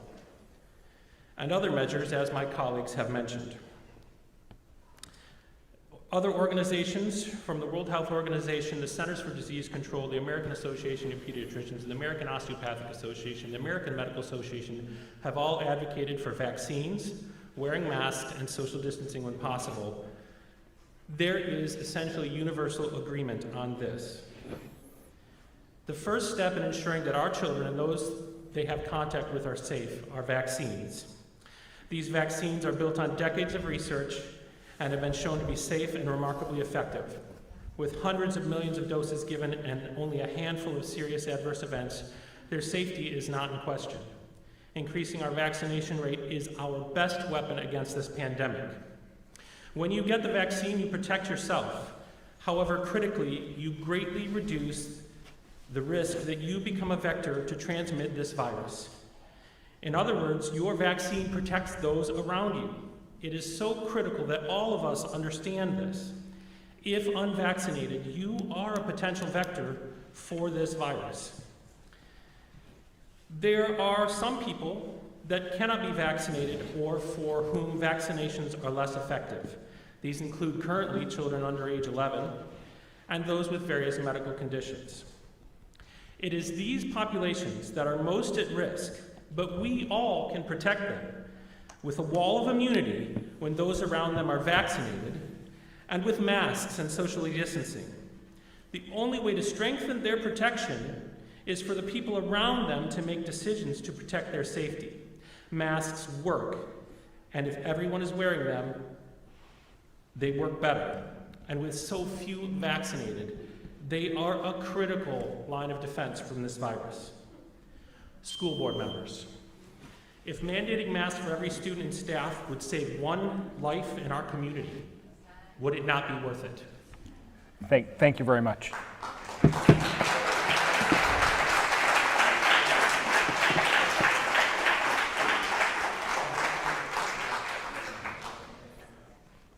Laura Cunningham.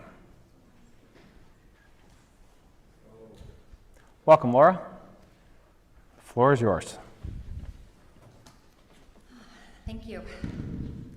My name is Laura Cunningham, and I am a Midland resident, and I am a mother. I have 2 children in the Midland public school system. I have a 5th grader and a 1st grader. Tonight, my focus will be on my 1st grader, Gavin, and other children like him who struggle with wearing a mask. Kids with sensory processing sensitivity have a much harder time than other kids who are less sensitive. I'm referring to their nervous system when I'm referring to their sensitivity, and I'm going to quickly read a description of what a highly sensitive child is. A highly sensitive child has a very sensitive nervous system. That means they process information from the senses more deeply and more thoroughly than a non-highly sensitive child. They notice many tiny details, and they think about these all the time. They can't turn off this constant awareness of their world. They experience and feel very intensely. They have an inner intensity dial that's turned up several notches beyond the setting for a non-highly sensitive child. This causes overload. All of this awareness and intensity is exhausting for them. And this causes them to be overstimulated. And this is without a mask. This is just normal, them going through their day, their school day, trying to absorb all this information in their environment without a mask. My experience with my son, who is highly sensitive, struggles with the mask because it causes him to focus on his breathing, and he says that he can't breathe very well. So then he has forced to think about that. And if he takes off his mask, he is scared that he's going to get in trouble. So he can't, because he doesn't want to get in trouble. He doesn't want to go to the principal's office. So these children are terrified. And on top of that, they have their senses are overloaded. So they have a mask on their face. They're constantly fidgeting with it. The masks that are coming home are disgusting, dirty, and it's just really sad as a parent to be going through this, because from everything that I've read personally, and from doctors that I personally have researched, they're low risk. The elementary children are not a high-risk group for COVID. The people that are high risk have a vaccine available to them. So that is why I feel that it should be the parent's choice, whether we send our children to school in a mask or not. I'm not against masks. I just want to be able to choose what is best for my child. And thank you. That's it. Thank you, Laura.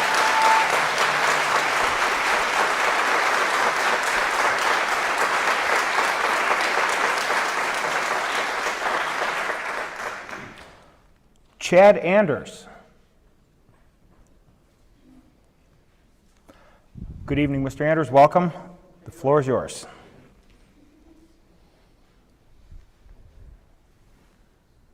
Thank you, gentlemen. The mask issue isn't about freedom. It's about personal responsibility and being accountable for yourself and your actions. I'm not only speaking for mask supporting, but more specifically for exhausted adults. We are all tired of this. The most tired being those who've done all they can only to have it ruined by the choices of others, and that isn't right. I'm not sharing my voice to disagree, discredit, or discount any of the attending opinions shared in this room. Every plea spoken to life at this meeting is a parent's voice who only wants what's right for their child. My goal is to simply cut through the minutia that makes this feel like the complicated discussion that it isn't. We literally have a school year pandemic under our belts already, with all of you at the helm. That's significant because last year MPS attained high marks for COVID prevention, and honestly, we're not achieving that this year. Right now, if you saw what worked then and had our support, what's changed? We've heard from some professionals tonight. I am not. As a non-expert, I'd like to speak on it in terms I can relate to. Exactly 100% of us can look at a decent radar and tell you if we agree with the weatherman on whether it's going to rain or not. Who among us, however, can look at the same cluster and with the same certainty tell you if it's going to hail or if it's going to be a tornado? Almost none of us. We dabbled enough to help us in our day-to-day, but when the siren sounds, we all know we're headed to the basement. That, my friends, is an interesting distinction. With weather, we're all heroes when it comes to mining a pleasant day for all it's worth, but for the most part, we know when it's time to hang it up. Well, we're at that time, you guys. The tornado alarms have been going off. There's near absolute scientific agreement worldwide the most effective measures to mitigate this pandemic. Take off your capes and see it for what it is. Being informed enough to read what experts have written means you have their expert peer-reviewed conclusion, not an authority to reinterpret it. Just doing so is betting against the house on good intentions of leaving rich. Well, these are children and futures and families, not chips on a table. It's not our kids versus your kids, and it's not every kid for themselves. This should be everyone for everyone, just as it was after 9/11. We do our parts in that by being accountable for ourselves. Prevention of germ spread, whether from distancing, masking, vaxxing, or sanitizing, are things that are able to keep unnecessary burdens from being passed to friends, neighbors, and businesses. Each person is capable of determining what risks they are comfortable with, but their actions should reflect keeping the consequences of those choices their own. Some feel they are being robbed of their independence by requiring to wear a mask, and others feel they are being robbed by not wearing one. The implications of their free choice should not become my responsibility. You'd never be able to make the case that my family should wear gas masks so that you could smoke wherever you please, because risks associated with smoking were your choice to undertake and not mine. This is no different. The fastest path to returning to a feeling of normal, for everything to stay open and in-person learning to stay available, is to stop pretending like the free choices of some aren't having unintended consequences on everyone else. As members of this board, you are not just public officials and elected representatives, you are the shepherds guiding our children to adulthood. You steer their futures. Your leadership keeps them safe while they're away from us. You are their guardians. Certainly more can be done to keep them safe from COVID at school, besides being another victim of exhaustion, leaving things to chance. Thank you. Thank you.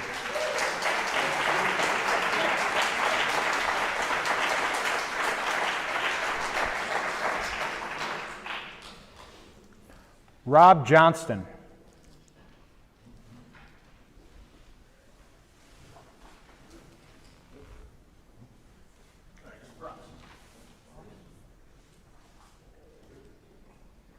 Good evening, Mr. Johnson. Thank you for joining us. Appreciate your time. Thank you. The floor is yours. Can you get set up here for a second? Okay. All right. So I believe everyone in this room wants what's best for the children. That being said, some of the decisions that have come down around masking, they don't sit well with me, mainly because I know a little bit about filtration. Let's just read what the masks say. This mask does not remove the risk of contamination or disease or infection. This one is PM 2.5, and I thought that would be good because it has an official rating, right? But I looked it up. Unfortunately, it means that it's capable of filtering 2.5 microns. That would be cool if COVID wasn't 0.125 microns. Let's see what this one says. This product is not intended for medical protection. Even the prestigious N95 isn't exactly rated for the size of COVID. It's, for your point of reference, I guess it's 95% effective at 0.3 microns. So 95% effective at double the size of what COVID is. This should be the parent's choice. Just real quick, these doctors spoke on the vaccine. I downloaded all the VAERS data since 1990. There have been 1.5 million adverse effects in all of VAERS history. 700,000 of them are from last year, from this year. How can we say that it's safe and effective when we've doubled our number of people having adverse effects in a single year? And also things that have changed in one single year's teen suicide. It's gone up 30%. I mean, what are we doing to these kids? This should be our choice. We should be unmasking our children. You guys should not be deciding that, and I feel really bad that you're in that position, actually. I don't want to be in your position. But if I was, I would have to leave it to these people. They know their kids. They know what ailments they have. They know their kids, right? So over the summer, I went a little off script there. So over the summer, we had hoped that a plan was being developed because we knew COVID wasn't going away. But instead of making the schools a safer place, several schools got new parking lots and other renovations. That bothered me because I know there's technology out there that could make this go away. And I happen to know you have a talented engineer on your board. I would challenge you guys to develop a system for us that would work to actually kill COVID, that would actually work to make our children safer. It would look like an HVAC system that has higher turnovers, can actually filter 0.125 microns, has in-duct air sanitization systems like the Remy Halo, which has been proven to kill COVID at 99.99%. Not this. If you were to be honest and tell me what a system looked like that was designed to kill COVID in schools, it would surely not look like a cloth mask.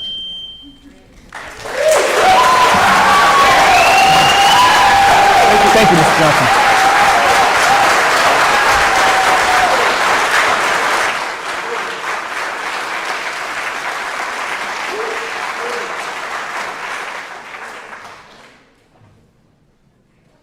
Mindy Cox.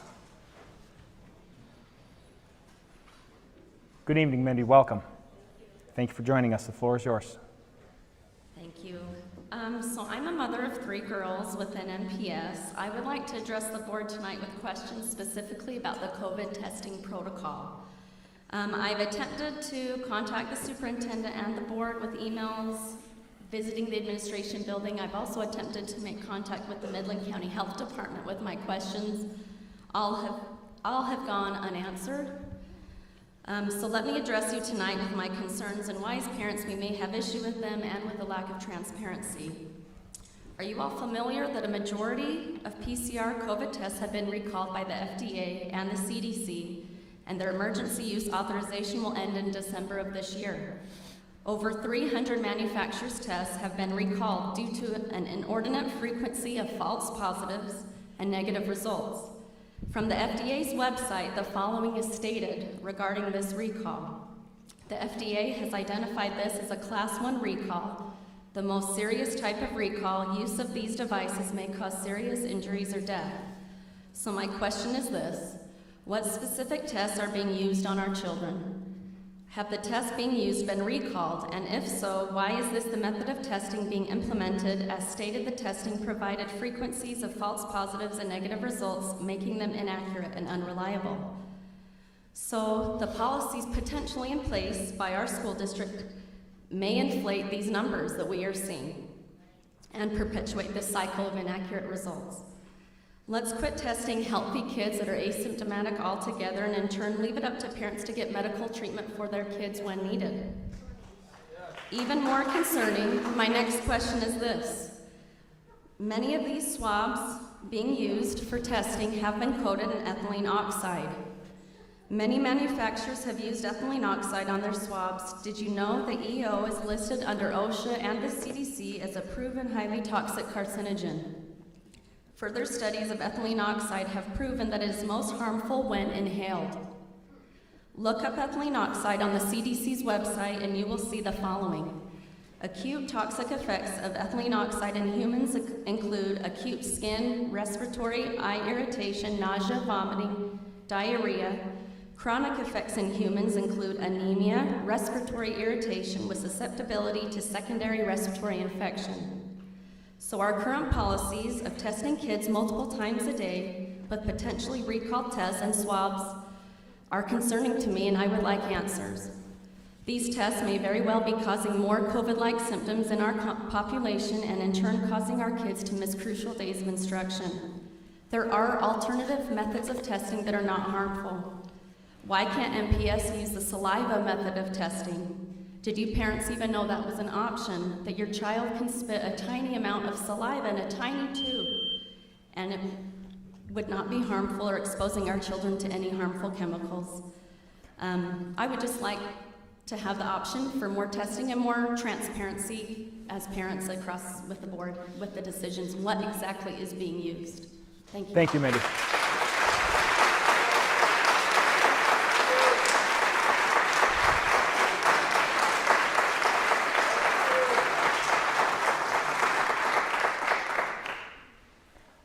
Todd Kruger.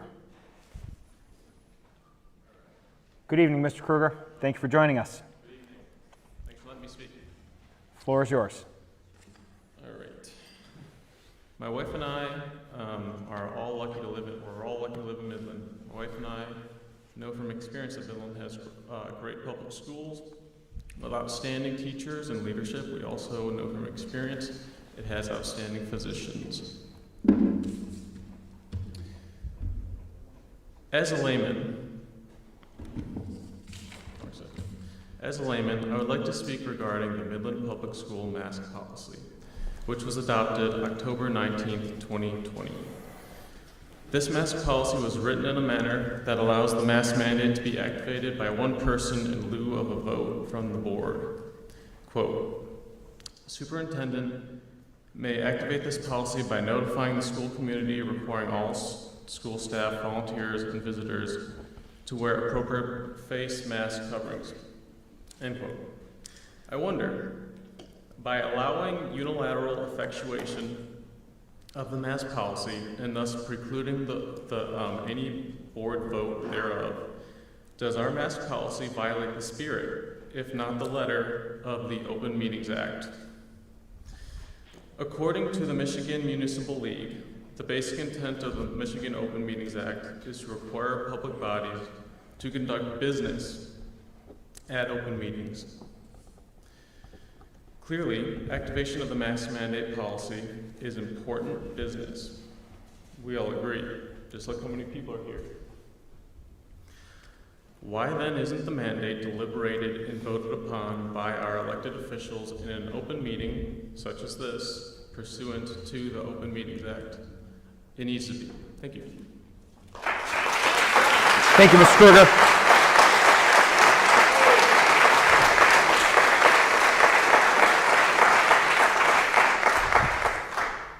All right, folks, I'm going to need some help with this one. I'm looking at the list here, and there is a Will Zablocki from Plymouth, and there is a William Zablocki. Is that the same person?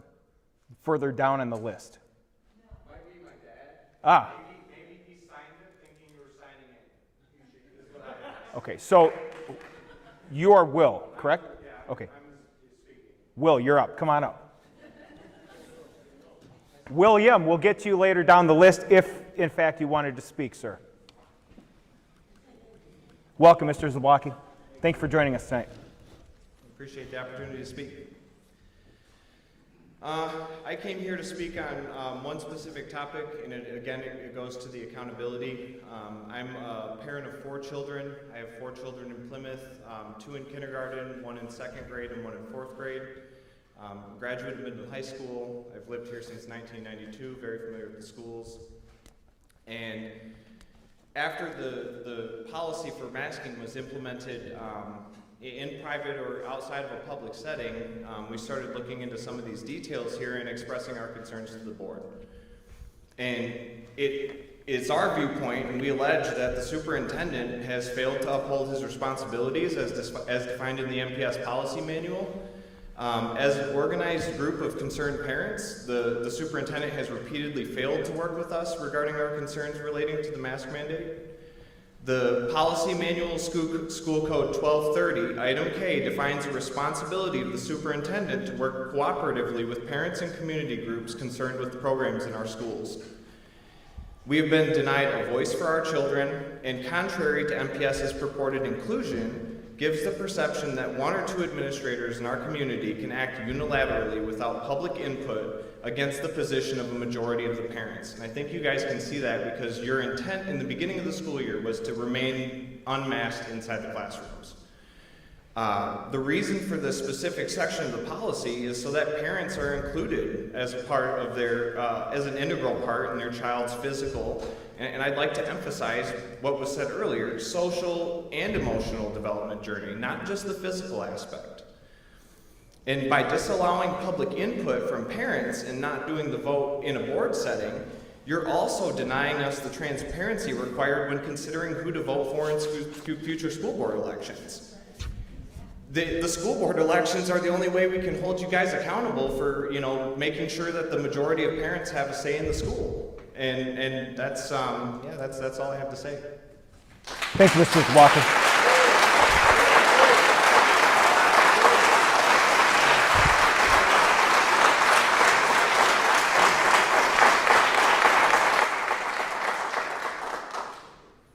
All right, Wendy Brand. Wendy? Hi, Wendy, good evening. Thank you for joining us tonight. The floor is yours. Welcome to the Twilight Zone. Yes, it is still American land of the free and home of the brave, but it's hard to see this because the wool has been slowly pulled over our eyes, and many of us have fallen prey to the pseudoscience and propaganda of past and of the current administration, this board included. Think art of distraction. It's industrial strength propaganda. To borrow a phrase from Professor Brett Weinstein, so corrupt as to be useless. You keep saying follow the science, but what you're really saying is we follow the money, because your science is not science at all, but a fabrication to lead us astray by fear. Simply put, it's coercion, which is a crime under U.S. Code Title 42, Subchapter 3617. The facts are that these children, and especially K through 6, are the least in danger of contracting or spreading this particular so-called virus. This is what we demand of you. We demand that you provide us with evidence that this virus has been isolated so as to prove its existence. Until then, no masks or vaccinations should be talked about, other than how dangerous they are for our children. Check the VAERS reporting system for the facts on this. Excuse me. For the damage the vaccinations have already produced. Until then, we're putting full liability on you for the damage that has been done and is being done to our children. This is blatant child abuse. Under U.S. Code 18, subsection 1169, and under the Michigan Code Law 38.1307B, the Revised School Code Act 451 of 1976, and you are required to report it, or it's a crime on your part. I will be reporting this. Stop being the tool the government uses to push this poison on people, and especially if it's regarding unsuspecting and innocent, naive children. Your sins in these crimes will not go unpunished. Do what's right and hand in your resignation. We will not tolerate this evil any longer. You take your instructions from We the People, and we are instructing you to stand down, open the schools without these unproven and unscientific mandates, or we will remove you from this elected position, period. If you truly cared about these children, you'd be teaching and demonstrating proper and effective ways of building their immune system, rather than teaching them that their own bodies are not capable of fighting off a virus that has a 0.001% chance of harming them. That's indoctrination, not education. Teach them about the benefits of real whole foods and fruits and vegetables. Teach them about the true science of an innate immune system. Teach them that their health is their responsibility and their parents. Teach them that a healthy person does not need to fear unhealthy pathogens. We need a functional system of primary education, and this, dear sirs, is dysfunctional. When it becomes this corrupt, it is useless. Parents, I urge you to consider pulling your children and homeschooling them until a credible, functional, and truly educational system emerges. Be a part of the change you wish to see. I am not responsible for your immune system. You are not responsible for mine. It is way too complicated. That's just ridiculous. You will either do good or harm, either by action or inaction. This depends to some degree by who we think we are and what we're capable of. We are powerful beyond measure. Stand for something or fall for anything. It's your choice. God help us all. Thank you, Wendy.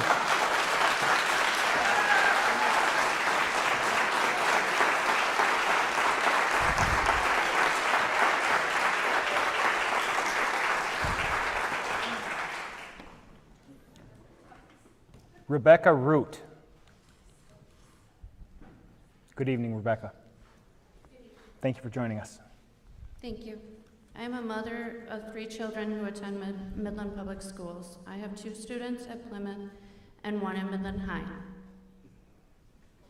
I speak to you tonight about the mask mandate and why I feel you need to leave this to parents' choice. It should not be mandated for me from the health department what mitigation strategy works best for my children.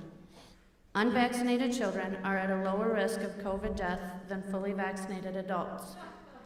A September 10, 2021 article from Newsweek magazine states there are 3 children under the age of 18 who died in England within 28 days of testing positive for COVID-19 out of a total of 167,832 cases. While in the same time frame in 18 to 29-year-olds, there were 18 deaths, and 30 to 39-year-olds suffered 45 deaths over a 3-week span. As of September 14th, there were only 7 pediatric COVID hospitalizations in the state of Michigan. The pediatric population in Michigan is 2,884,065. Mr. Sharo, have you or Mr. Yanowski spent any time or money personally studying the long-term effects of universal masking on our children? Have you studied the effects on their speech development, their mental health, their breathing, their anxiety disorders, asthma, sensory processing disorders, just to name a few? I think it's safe to say you haven't studied it. The NIH had a $41.7 billion budget for the fiscal year 2020, which ends on September 30th, 2021, and they haven't studied it either. Yet we take the choice away from the parent, who knows the child best, on if the child should wear a mask. Do you know if the child has any of those conditions? Mr. Sharo, as an elected official of the school board, you have a responsibility to the revised school code of Michigan. In that code, section 380.10 states, it is the natural fundamental right of the parent and the legal guardian to determine and direct the care, teaching, and education of their children. The public schools of the state serve the needs of the people by cooperating with the pupil's parent and legal guardian to develop the pupil's intellectual capabilities and vocational schools in a safe and positive manner. Furthermore, the revised school code, section 380.1307A, shall include a clear statement of all of the following practices that are prohibited for school personnel in the public schools of the state under all circumstances, including an emergency situation. The statement prohibits practice. Any restraint that negatively impacts breathing should not be used. Have you tried to breathe in a mask with allergies? My son gets in trouble because he pulls it down because it's allergy season and he can't breathe. I want to tell Thank you, Mrs. Root. Thank you. I want to tell you one more thing today. Ma'am, your time is up. But this is important and I want you to Ma'am. hear it. Listen, your time's up. Everybody's got the same allocation of time. I'm trying to be flexible a little bit with everybody. But you need to hear how your administrator treated me this morning. I'm going to tell you what happened at the school. Please, enough. I don't want to get into argument with you. Your time is up. Return to your seat. Thank you.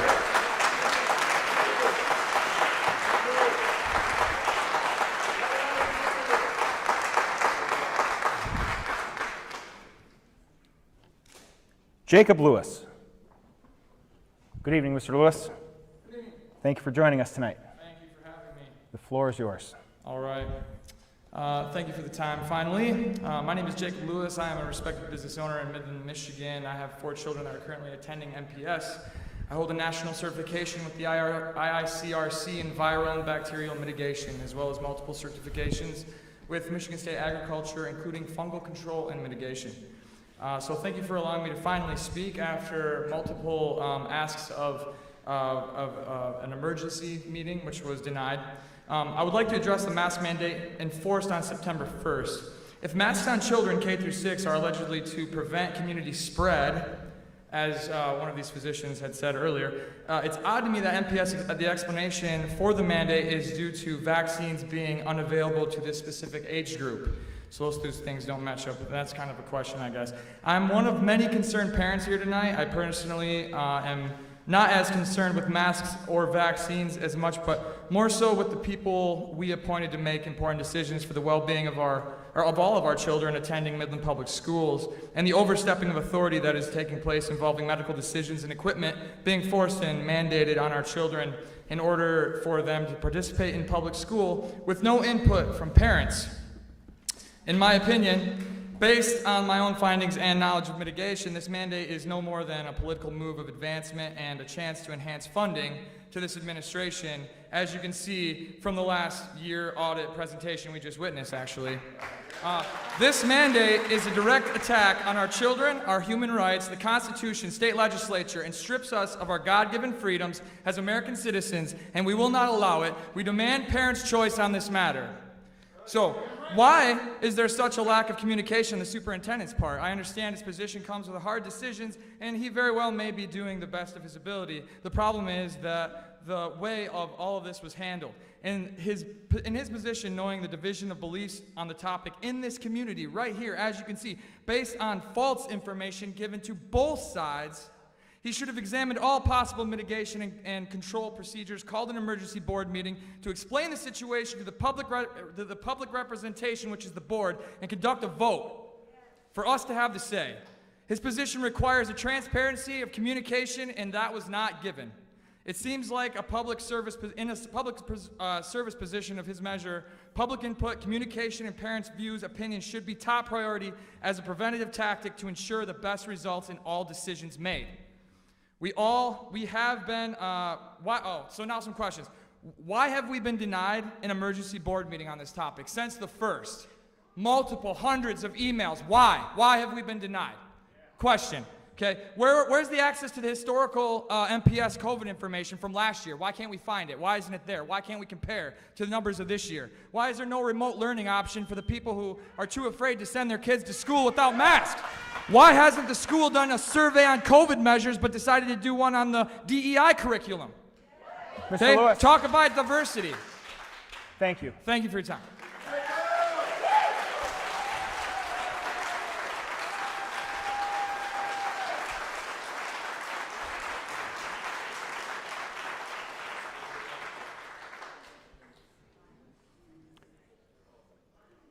I may butcher this last name, and I apologize. I'm having a hard time reading. Melissa Shavaster? Is that right? I'm sorry? Okay. This is spelled Chevaster? I apologize. I'm sorry. Okay.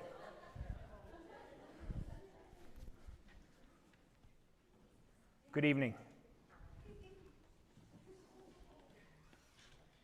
Thank you for joining us. The floor is yours. Also, I wanted to let you know Rachel Buffman had to leave, so I'm going to be reading a letter that her dad, Dr. Scory, had sent in for her to read. We were told we can't do that. We were told that. I'm sorry.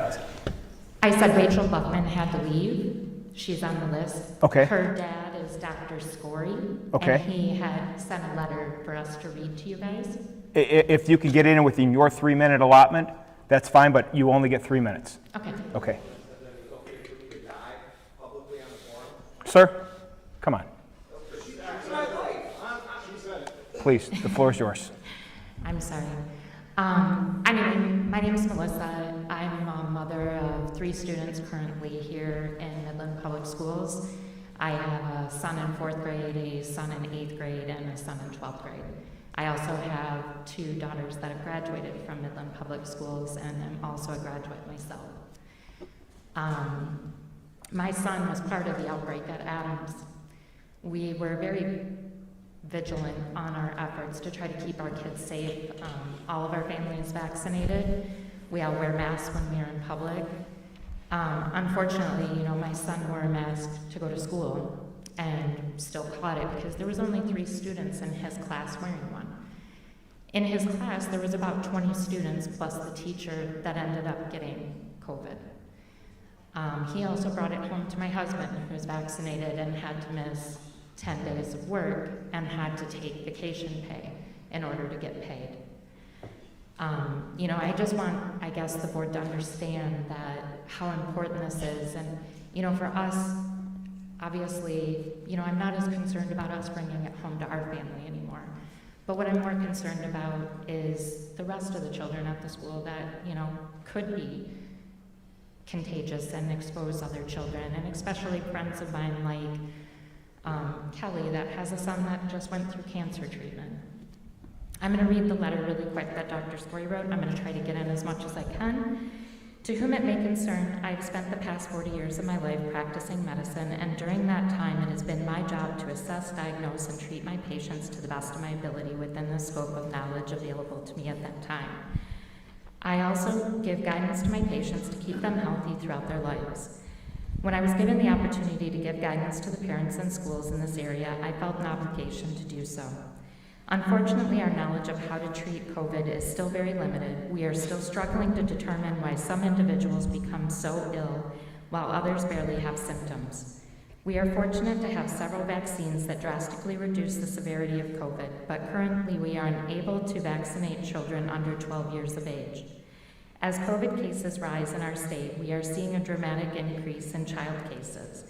Schools that have mandated masks are seeing a greatly reduced incidence, not because masks protect the children from getting COVID, but from spreading it. Wearing a mask is a very simple thing to do. I myself wear one all day long in the clinic.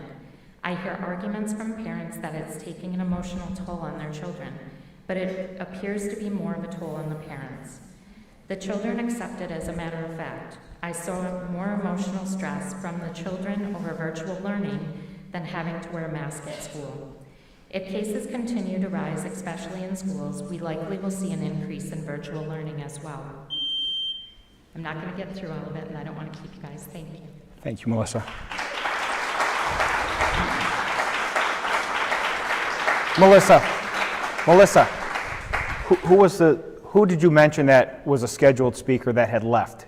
Rachel Buffman. Okay, thank you very much. She was next. Mark Stewart. Good evening, Mr. Stewart. Thank you for joining us. The floor is yours. I come to unite a father, 2 boys in Midland Public Schools. I have a 5th grader, I have a 7th grader. One of my biggest concerns that we've had so far with this mask mandate is the complete lack of transparency, especially in the testing and the data involved. At one point, MPS website, the COVID, contained the school name and information such as close contact, confirm, probable, positive, and return date. Now it only shows a confirmed and a close contact. Why the change in reporting? I don't agree that we necessarily need to have every probable case out there, but the information we're getting has been misleading from the beginning. Why were negative test results never mentioned at all? As much of us know now, the PCR rapid tests used in schools have a high margin of error. Mr. Sharrow has claimed any such positive test would then be followed by a deeper test. I'm sure many of these tests came back as negative. However, the negative tests are not being reported. This is aiding in the spread of fear. Negative results need to be reported. Furthermore, how many positive cases came from schools from a close contact, that happened at the schools themselves? From one administrator that I personally talked to when my son went through the close contact protocol, he said it was 0 in his school. 0. Why is that not being shared with the public? The COVID is not spreading in our schools. It is spreading in events outside of our schools.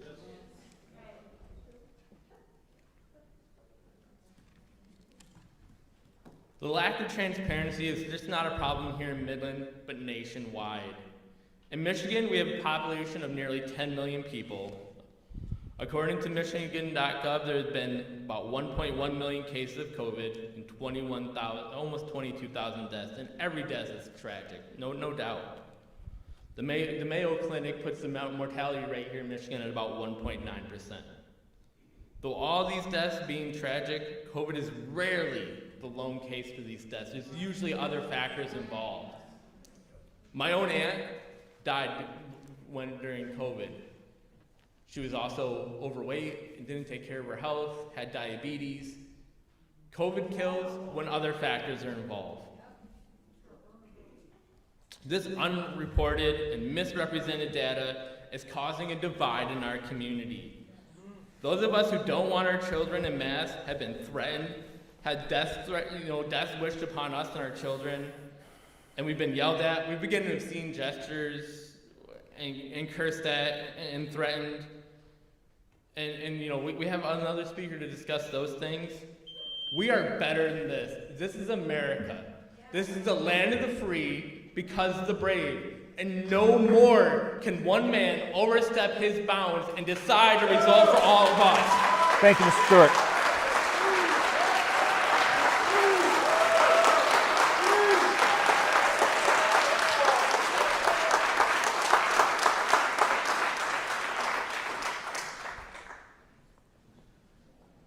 Shane Bennett.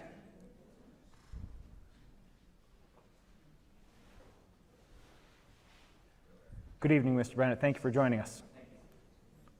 The floor is yours. Hello, my name is Shane Bennett. My child attends Adams Elementary.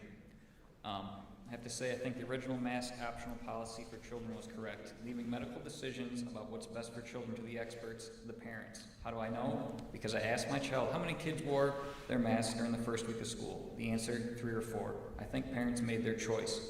No judgment, but I can't find any credible evidence that masks, especially cloth face coverings, work. We regard any conceivable harm from COVID as presumptively real and worth mitigation, but any conceivable harm from the mitigation as an illusion, no matter how much evidence is available. To justify the continued masking of children with no one in sight, you have to prove to me that masks have benefits and they are also worth the costs. At best, the science behind masking children is uncertain. There are plenty of studies, including the CDC's own of 90,000 elementary students in 169 schools in Georgia, that show no statistical benefit of masking. Curiously, this important fact was buried several pages into the paper and absent from the executive summary. Additionally, the study also showed no benefit to other off-use measures, including distancing, hybrid models, and desk barriers. If we have any competing randomized controlled studies to show a benefit of masking, let's see them. Cloth masks are completely worthless, yet are still being recommended as equal to other masks. The majority of particles expelled during breathing and speaking are less than 5 microns, with a large portion less than 1 micron. There's no way elementary school kids are wearing well-fitting masks correctly.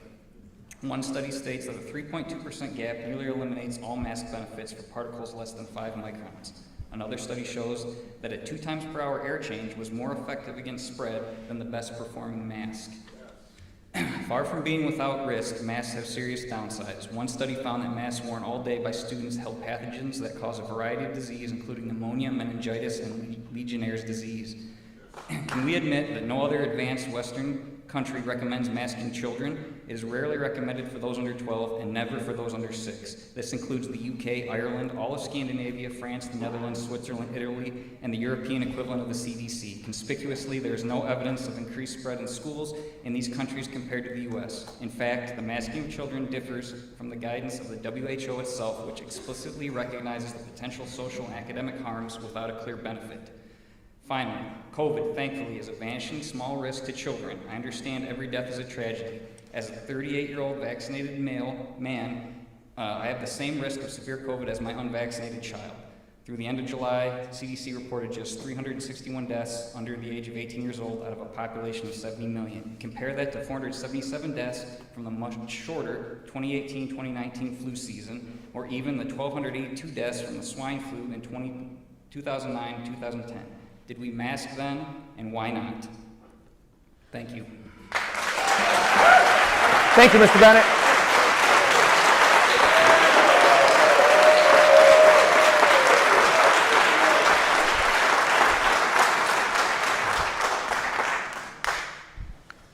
Lisa Hanson.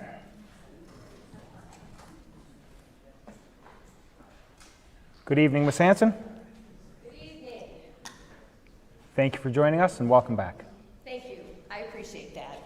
I just want to say, first of all, for those of you all know this, but this is my 7th time in front of you in 6 months. And it's been a very interesting journey, and I had a speech prepared. But I also want to say that I am really proud. I'm really proud of these parents for standing up and sharing facts and information that don't seem to come from the medical world. So I want to just say this. There is a lot of information out there. Clearly, we're very divided, and it's sad. But it is what it is. And nobody is saying, we're not saying that you can't wear masks. We're not saying that you can't vaccinate. We're just saying as parents, we want the choice. And so, this is actually really simple. It's become a big thing, but it's really simple. It doesn't matter how much emotion and opinion is on the subject. Bottom line is, we have rights. We have parental rights, and you took an oath to the Constitution of the United States. You did not take an oath to the CDC. You did not take an oath to the health department. Your job is to stand up for parental rights. It is actually that simple, and I've been coming for 6 months. I am on your side. I want to give you support. I appreciate where everybody's at in this room. Everyone is entitled to their opinion, and you can disagree with me, and I support that, and I respect that. But I'm entitled to my opinion, and as a parent, I get to decide if your kid, I'll tell you what, if your kid does well with a mask on, you better count your blessings, because you're one of the fortunate ones. That broad stroke does not apply to all these children. And it is only the parents that know what is best for their children. 6 months ago, we had a gentleman here from Covenant over in Saginaw, and he was saying that the suicide rate has not just increased, but it's become younger and younger children. They have had 11-year-olds in there trying to take their lives. How can we sit here and think that this is okay when these kids at 11 years old don't think it's worth living their lives? That is a problem. That is a huge problem. And we're all passionate about this. I get it. I get it. And I wish that they were still here. I appreciated everything they had to say, but I'm here to tell you, I've been researching hours every single day for 18 months now, and there are a lot of respected doctors and scientists and immunologists and epidemiologists all over this world that disagree with everything they say.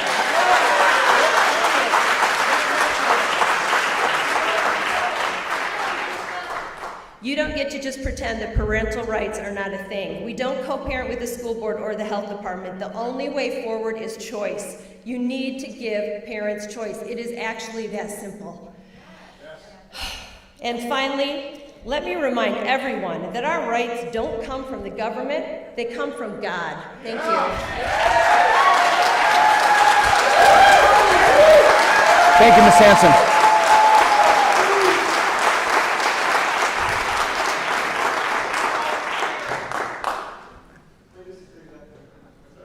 Melissa Buchek.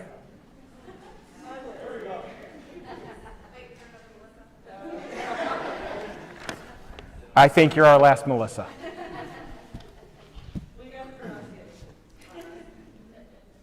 Good evening and welcome. Thank you for joining us. Hi. My name is Melissa. I'm a mother of three, a retired mechanical engineer turned stay-at-home mom. I just wanted to start by pointing out, if it's not already evident, that student health is well-being is multifaceted, which is why I believe a one-size-fits-all Band-Aid like a mask is not the best approach. I'm going to go back and reiterate some things that have already been said, but I think they're important and worth hearing again. The use of masks instead of respirators to block transmission of a virus for the general public was only authorized for experimental use. The FDA and OSHA have made it clear over the years that only respirators, not masks, are considered valid PPE to block transmission of a respiratory virus. As such, it should be optional.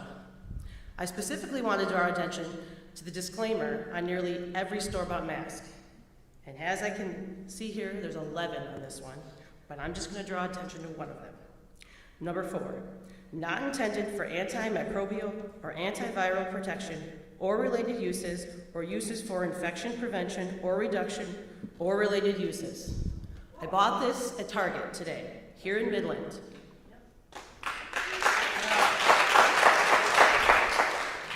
Personally, I've worked 10 years in the automotive industry as an engineer designing and testing products for the general public. The intended use is important. These words on this box have meaning. If the mask manufacturers can't legally sell these products without adding this label, what does this tell us?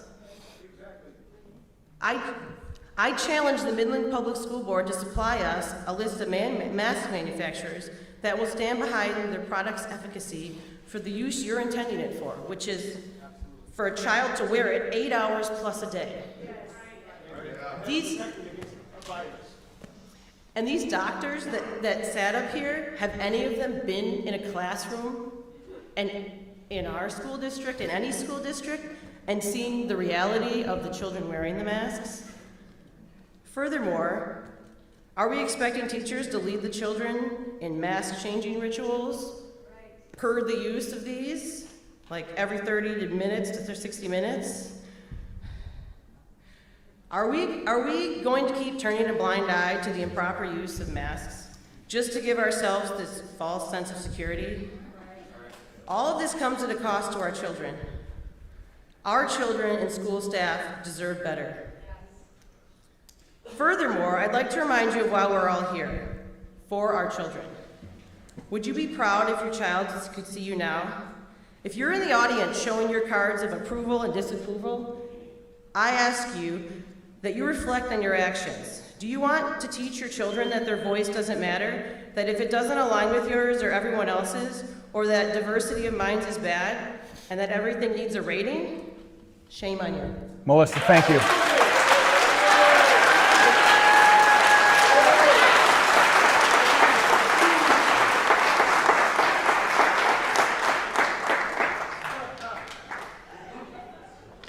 Emily Brown.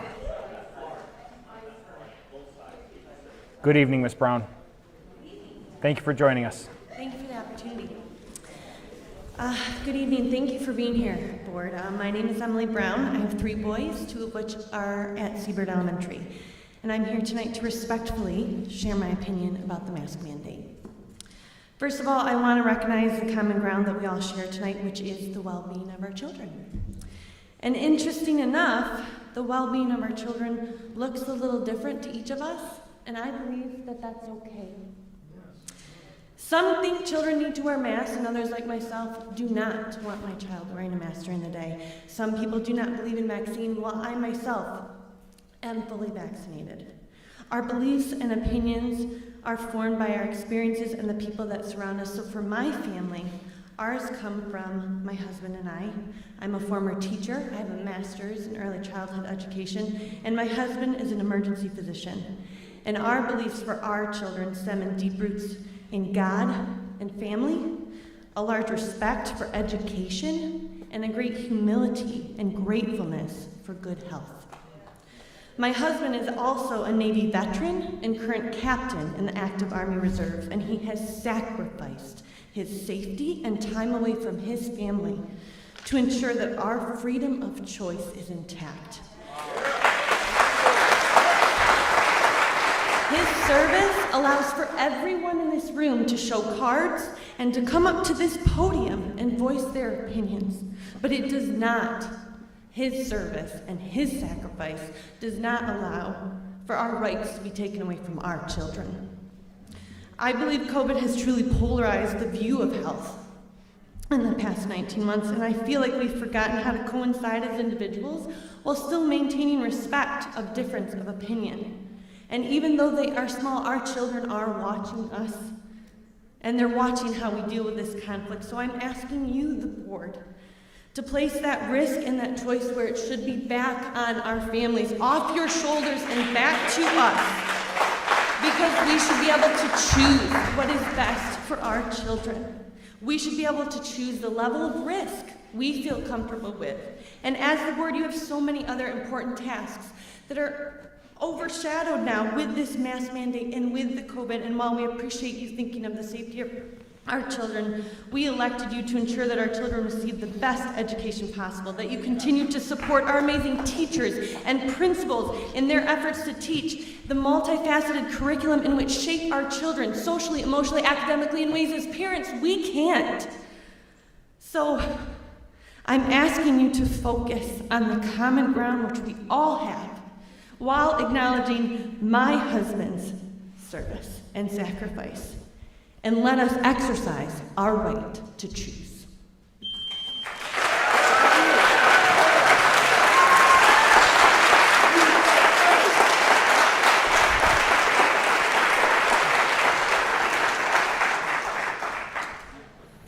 Before we continue with our list, Ms. Brown, thank you for sharing your husband with our country. Is he standing or sitting next to you? Thank you, sir.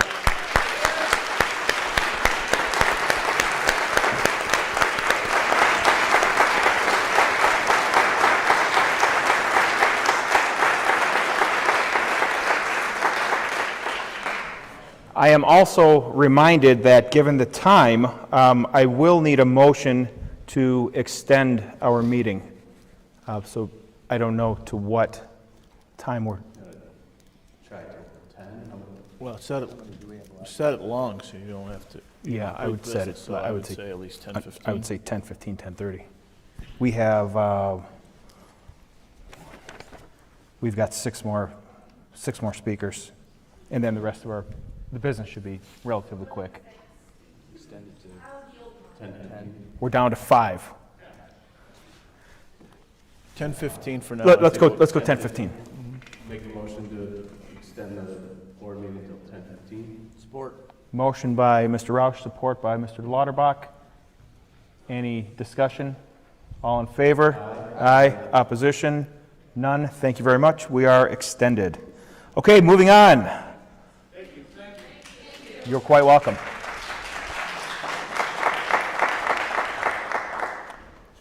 James Sheets.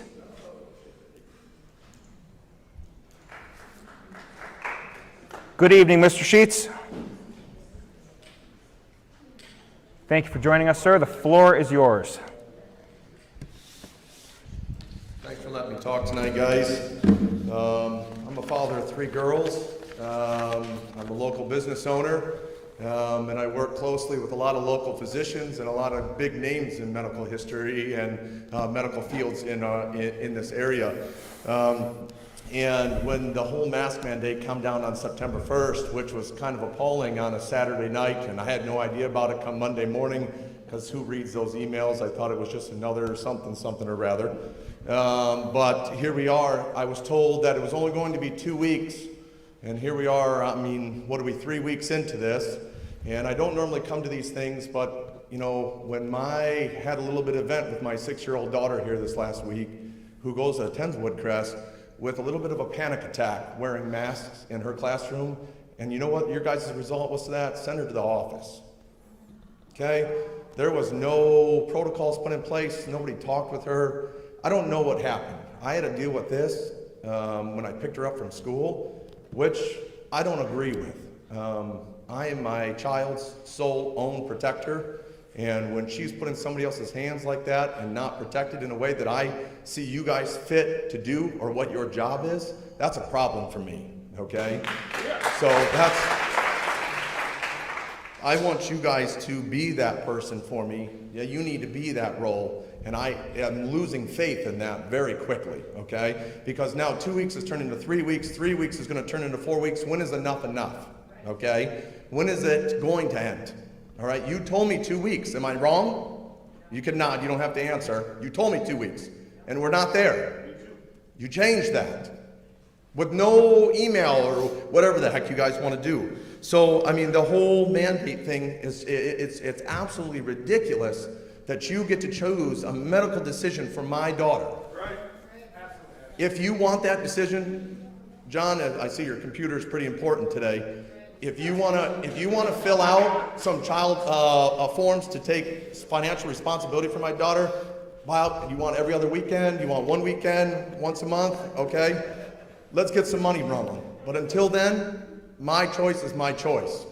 It's not yours, okay? So my point being a father of 3 daughters, and then also, matter of fact, I'm a brother to 3 other brothers who have served this country very extensively. A total of 13 tours of duty, okay, in Afghanistan and Iraq. And I proudly served in different veterans groups and helped these people. I jump out of airplanes with these guys that do these kinds of things. So when these guys did what they did for us to do this, and it sickens me that I have to deal with this on a weekly basis, and I refer to it as a face diaper, okay? Because you are literally making my daughter wear a piece of cloth on her face, and you think it's going to protect other people, which is absolutely absurd. Thank you, Mr. Sheets.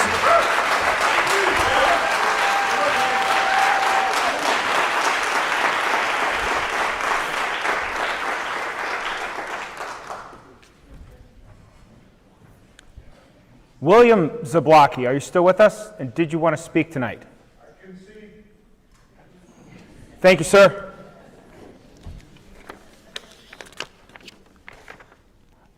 We have a name. Is it Cataline? I don't have a last name. If you spoke Spanish, you'd know it's Catalina. I apologize, Catalina. Thank you for allowing me to speak tonight. I'll be very brief. My father, who was a rocket scientist, always told me, "Don't believe everything you read." I would modernize that quote to say, "And don't believe everything you see on television." You may hear the words, "trust the science." We've heard that so many times, right? I agree with that, but which science are we to trust? For instance, does wearing a mask really help you to avoid getting a virus? The science indicates that wearing a mask may do more harm than good, and improper use might increase the risk for transmission. According to a CDC Emerging Infectious Diseases study in 2020, the authors state that they found no significant reduction in pandemic influenza transmission with the use of face masks. Now that's a CDC study, and it's, if you want to look it up, it's called Non-Pharmaceutical Measures for Pandemic Influenza in Non-Healthcare Settings, Personal Protective and Environmental Measures, Volume 26, Number 5, May 2020. If masks don't reduce virus transmission, what are we doing to our young students by requiring them to wear masks during the school day? It's my opinion that we're teaching them to be afraid, actually afraid. These are small children we're talking about. They're not teenagers, they're not college students, they're small children. And you have the responsibility, yes, you do, to protect those children. But is forcing them to wear a mask protecting those children? I would say no. And science actually says no as well, given the CDC report. So do your research. Do your own research. It only takes about an hour to find these actual CDC documents online. It's very easy to do. If there is such a tiny risk to our children, why would we ask them to cover up their faces, which interferes with their ability to breathe and to communicate? Masks hide their smiles, muffle their laughter, and reduce their ability to speak clearly and to be understood easily, all for a virus that for them has about a 99% recovery rate. And by the way, when those wonderful physicians were up there speaking, they all had masks on. I had a very difficult time understanding what they were saying. So can you imagine what those children are doing in classrooms? Absolutely trying to communicate, and it comes off muffled. How can they learn that way? Please leave the decision about mask wearing to the parents. That's where it belongs. Thank you. Thank you.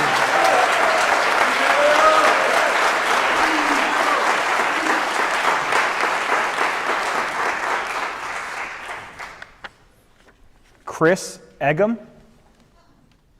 Egan, Egan, I'm sorry. Egan, is that correct? I'm sorry, ma'am. Welcome and thank you. The floor is yours. Hi, I'm Chris Egan, and I am a member of this community. My question tonight is, what happened to common sense? All I see is people arguing back and forth, mask this, oh, we gotta put the mask on, we gotta spike, oh no, you can take them off now, oh wait, we gotta put them back on. So this back and forth is just not the way to go. We need to really help the people in our community. You had a panel of experts up here, but where was the industrial engineer? Where were the doctors that don't agree with these doctors giving you the information that they have? Why can't we listen to that? Why can't we look at other options to help keep the children healthy? What happened to things like vitamin C?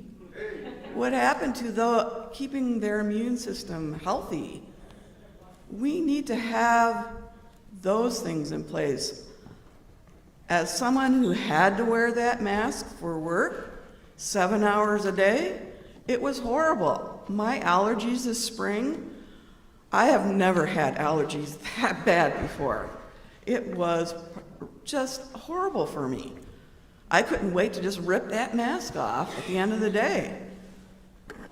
I can't imagine what these kids are going through.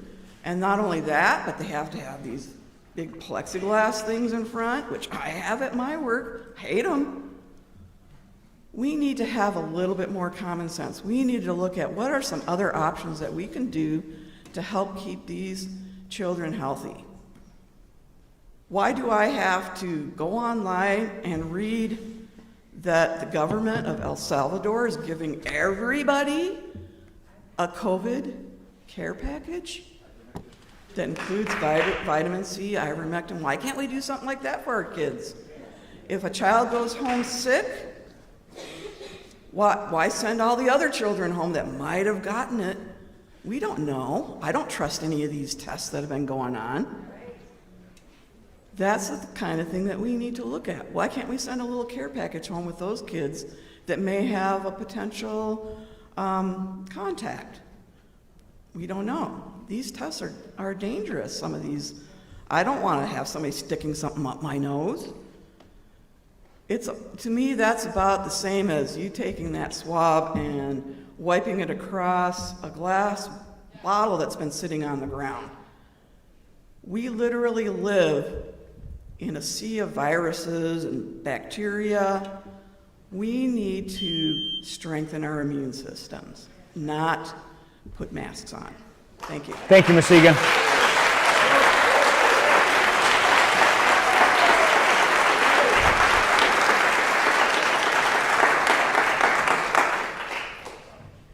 Kurt, I'm having a hard time reading your last name. I apologize for that.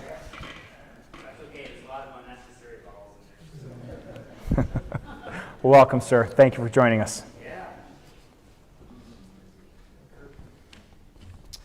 All right, good evening. My name is Kurt Boheis. I'm a Midland resident with a child enrolled in elementary school here in the district. I'm part of a large group of concerned parents, just a few of us here, and wanted to address kind of two brief points this evening. So first, that parents' opinions should have a material impact on the policies of this district. And second, that genuine debate and dialogue will greatly improve the decisions that we make as a community. So to start, parents' opinions should matter. There's been a lot of sentiment woven into some of the communications and responses with both the board and the superintendent that kind of state that public opinion shouldn't really be impacting this matter when it comes to the mandate of masks. If you truly believe this, you'd also have to believe the following: that elected officials should flat out neglect feedback from their constituents. You'd also have to believe that everybody unanimously agrees on all aspects of the masking discussion, everything from the science to the philosophical value judgments and that's underpinning it. I've also seen that when we go to do a typical conventional cost-benefit analysis, most of the COVID mitigation discussions revolve just around the benefits, right? It has 30 to 80% chance of reducing spread, maybe some other issues, but we don't talk about, when you look at our mitigation policies overall, how much it discourages students to maybe interact with students in another class, or reach out, meet new people, along with all the other conditions that have been mentioned. Since it's obviously true that elected officials should listen to their constituents and that there is still much to debate, feedback from parents should be vital in making the right decision. This leads me to my second point. Genuine debate and dialogue will greatly improve our decisions. So I've watched several of these meetings online. This is the first one that I've attended. And the format heavily encourages individuals to talk past one another. So somebody comes up here and shares their points, somebody else does the same thing. There's not a lot of dialogue between, let's say, opposing viewpoints, but also between us and the board and the superintendent. So I talk to you guys, and you sit there and maybe smile or maybe nod or no response at all. And so my ask would be that we change the format of this component of the meeting, or potentially set up an additional meeting that allows for some more genuine discussion to help drive towards what really matters. I think we've got a room full of people that are all very well intentioned on both sides of the room tonight. Everybody wants what's best for the kids. But I think we could endorse a better format for the flow of ideas that'll help us get to a better policy. Thank you. Thank you, Kurt.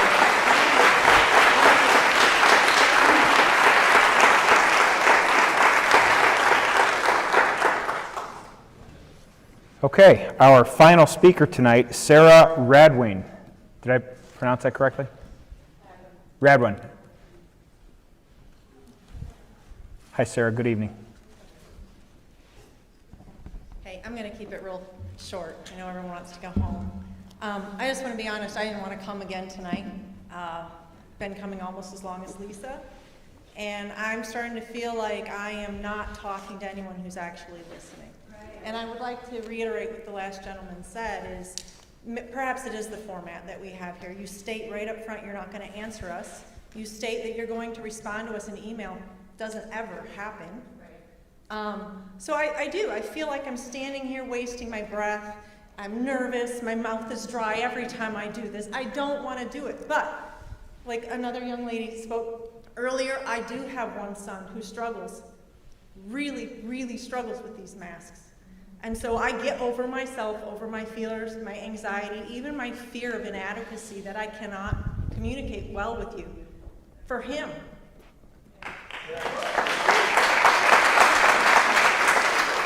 I would like for you all to be looking at all of these speakers. They all have valid things to say. And really all we're asking is for that choice for us. Somebody mentioned 3 students in their class that actually were wearing masks. I respect the parents and those students who've made those choices. But you have to respect the other 95, 90% who decided not to. They're all your constituents also. And I'm just going to leave it at that. There's been some great data that's been presented by other people. I don't have to do that tonight. So I'm just going to leave it at that. I really, really would like some more interaction with you folks. I'd like to know that you hear us and you take our opinions into account. And when we ask you questions, I would love to know that those answers, maybe there's an email with a list of the questions that the parents have asked, where you all can actually address it and send it back to everyone here, or publish it in the communique or something, so that we know you hear us and understand our concerns. Thank you. Have a good night. Thank you.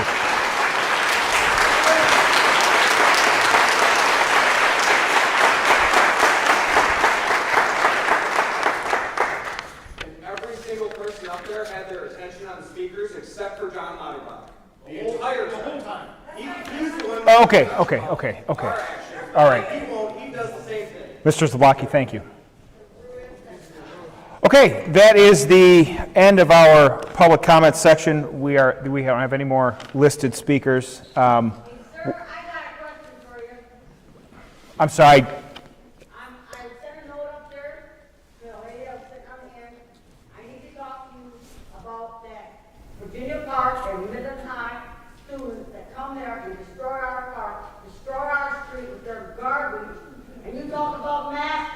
These kids are sick of wearing them, so they come over to the park and they throw them in our park. They're all over the place. I have tolerance this garbage from them. I've been there 31 years and I'm tired of them. And these principals, you call them and they say there's nothing they can do because they have a free lunch. We had to call the city to haul the garbage out of the park because they went over to the low-income apartments that backed up to the park with their trash bins, and they hauled couches and chairs and beds and everything over there. We need to do something. The school has to take responsibility for those students. Where's it at? Where is it? Virginia Park on Virginia Street at Midland High. Virginia Park? We can come in. Oh. The city had to get in there with a dump truck and haul the garbage out. The city put our trash in there, so they put the trash in, what they do, they kick it over and throw the trash like snowballs at each other. So I'd like to see what you can do about that. Make a closed lunch at that school so they don't have to leave, because they don't act like a decent student should. Thank you for bringing that to our attention, ma'am. Mass changing in the building. That's what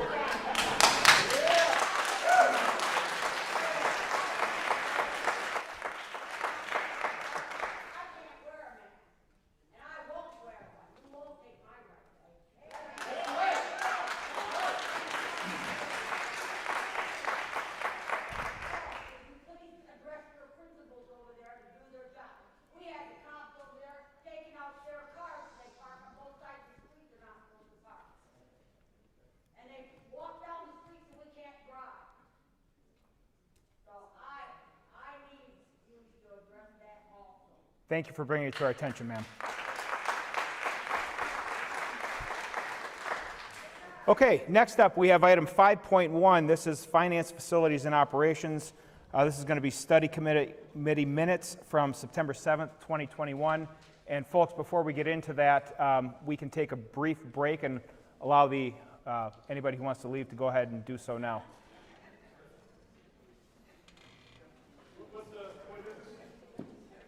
It's Finance, Facilities, and Operations Study Committee minutes.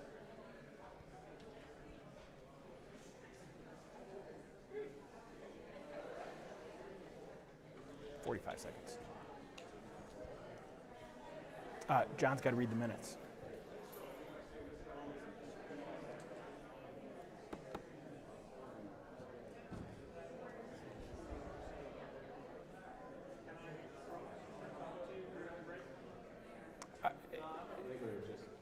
Yeah, we should be done relatively quickly. He's just letting him leave, and then we'll finish the meeting. Thank you. Is that the question, sir?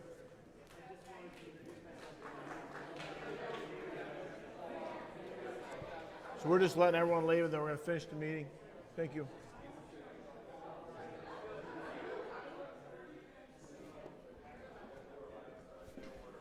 $30 seconds.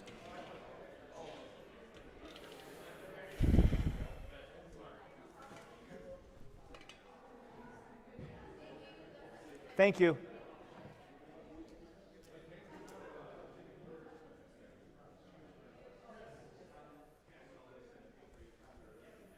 Okay, we're going to continue on. Mr. Lauterbach, can you proceed with the minutes? Yes, thank you. On September 20th of 2021, the FFO committee met and discussed the 2021 audit.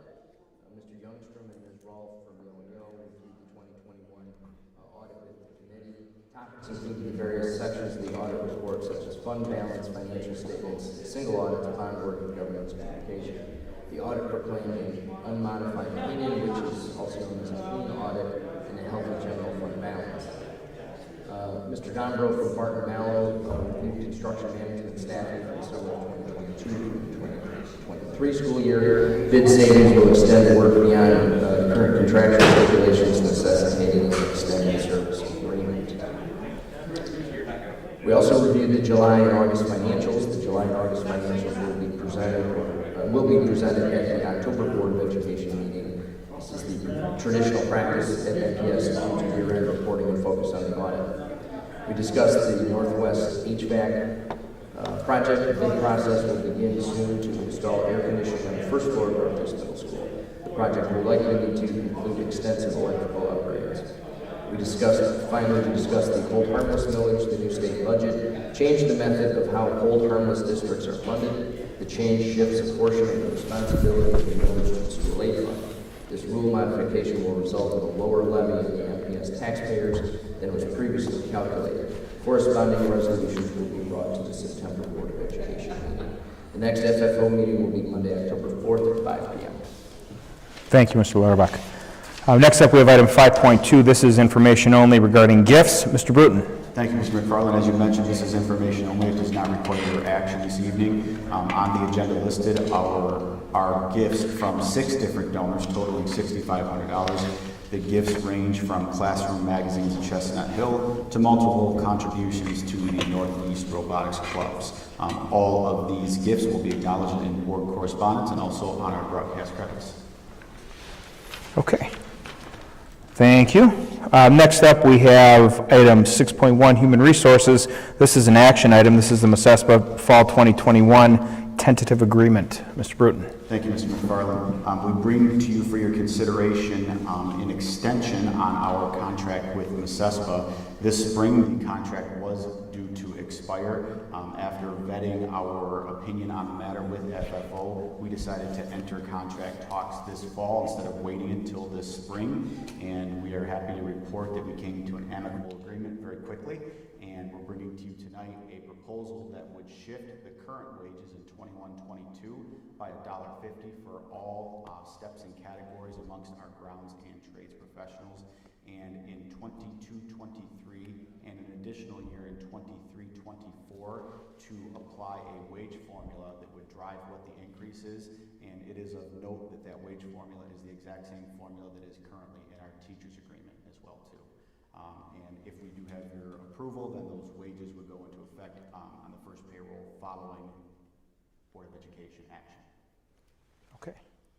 Thank you, Brian. I will accept the motion regarding item 6.1. Make a motion to approve the assessment contract for fall 2021 as presented by Mr. Dugan. Support. Motion by Mr. Roush, support by Mr. Lauterbach. Any further discussion regarding item 6.1? And Brian, for those people out there, can you please communicate what MPS is, please? Grounds and skill trades. The group that represents our grounds and trades professionals, sir. Thank you. You're welcome. All in favor, say aye. Aye. Aye. Any opposed? Okay, motion carries. Thank you very much. Next is item 7.1. This is correspondence to and from the Board of Education. We have information only. This is letters from the Board of Education to a number of individuals identified in the agenda. Item 7.2 is information only. This is letters to the Board of Education from Smart Procure, which is a FOIA request. Item 8.1 is a list of our remaining meetings for 2021, and it also includes the following dates: tentative until approved at the January 10, 22 organizational meeting. Those are also itemized in the agenda under 8.1. Finally, that will bring us to our study discussion session. And are there any parts of this meeting that need to be clarified or further discussed before we turn the floor over to Mike? In your FFO minutes, we had a Bartonello staffing where we talked about summer of 22 through 23 school year.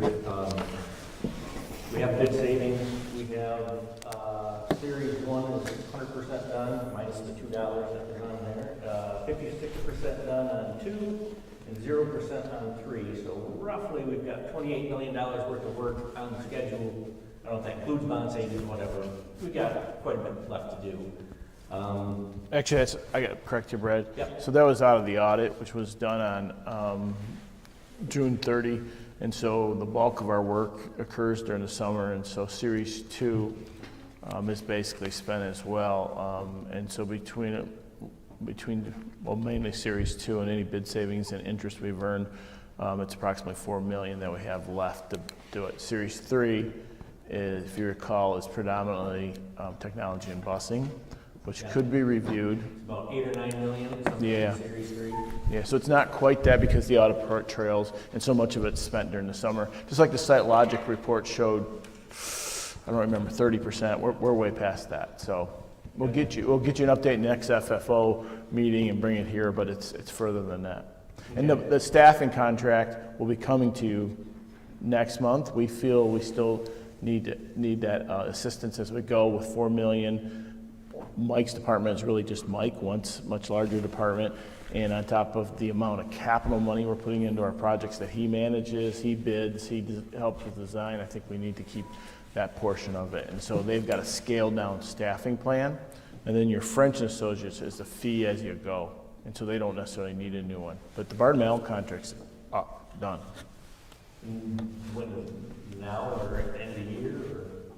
If I recall, it's got like a trailing, so the work's done to the summer, but they trail maybe to December, but it's basically over with. Okay. And air conditioning that you mentioned for Northeast. Yeah, so which bucket is that planned for? Is that? So yet to be decided, because we're going to bring it to you. We believe that we probably could use some of the ESSER dollars. So if you remember, some of the ESSER dollars can be used air filtration and HVAC. And so we've done so much of that work already through the bond. So much of our air is being filtered, amount of fresh air being brought in. I think it's one of the reasons we do tend to have low incident rates in our school, but Northeast is behind. So we did the splits through capital on the second floor. The last ones are being done. You know that right about now, right? Being done. And then the main floor, we think we go ahead and do it all in one shot instead of stages. Couple points there. One, if that building really does come offline in 10 years, you've got your full investment of those split units because that's about the life of the units. Okay. And then the second one is we think we have the funds. And as you know, and I'm talking in your area, so you probably know this a little more. One of the reasons we didn't do all of it at the time is we need new switchgear transformers to get the power into the building, that they cannot bring the amount of power there into the building, so we would bid that as well. It's on our side, and I'm talking a little bit on my field. You and Phil may know that better than me, but there's equipment we have to purchase in there to bring the equipment that's on our side. Okay. All right. And I don't know if you can address this in your... I'm actually going to not say any comments unless I have to because I want to save your night. All right. I guess it has to be something to study and something we need to consider is a improved communication. It's been reiterated for months, and we need to improve on that. And if there's something that we can do, I'm encouraging. We try to answer questions and try to move forward. I know you're trying to do the best that you can of answering things, but I think that we need to improve on that. I'm not telling anybody how to do it. I'm asking because this is study session discussion for things that need to move forward and to be discussed. So I am making the request. So I would say to you that we certainly can look at, typically when you have a normal board meeting where you get a couple comments, we follow up with an email. what you heard out there today is pretty difficult to follow up with individual emails. And there wasn't a lot of questions, it was more comments for you. So it was more listening anyway. But I think in these formats, and all, if you've watched it, and I've tried to pass some of that along to you, this is not an MPS's issue. This is across the country issue on these issues that occurred. And you know, as many as people here that would say that it's one-sided, it's not.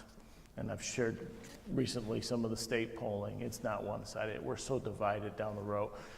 You can't hold a finger up right now and say, should we mask or not mask by popularity? You have two sides of that, every opinion on that.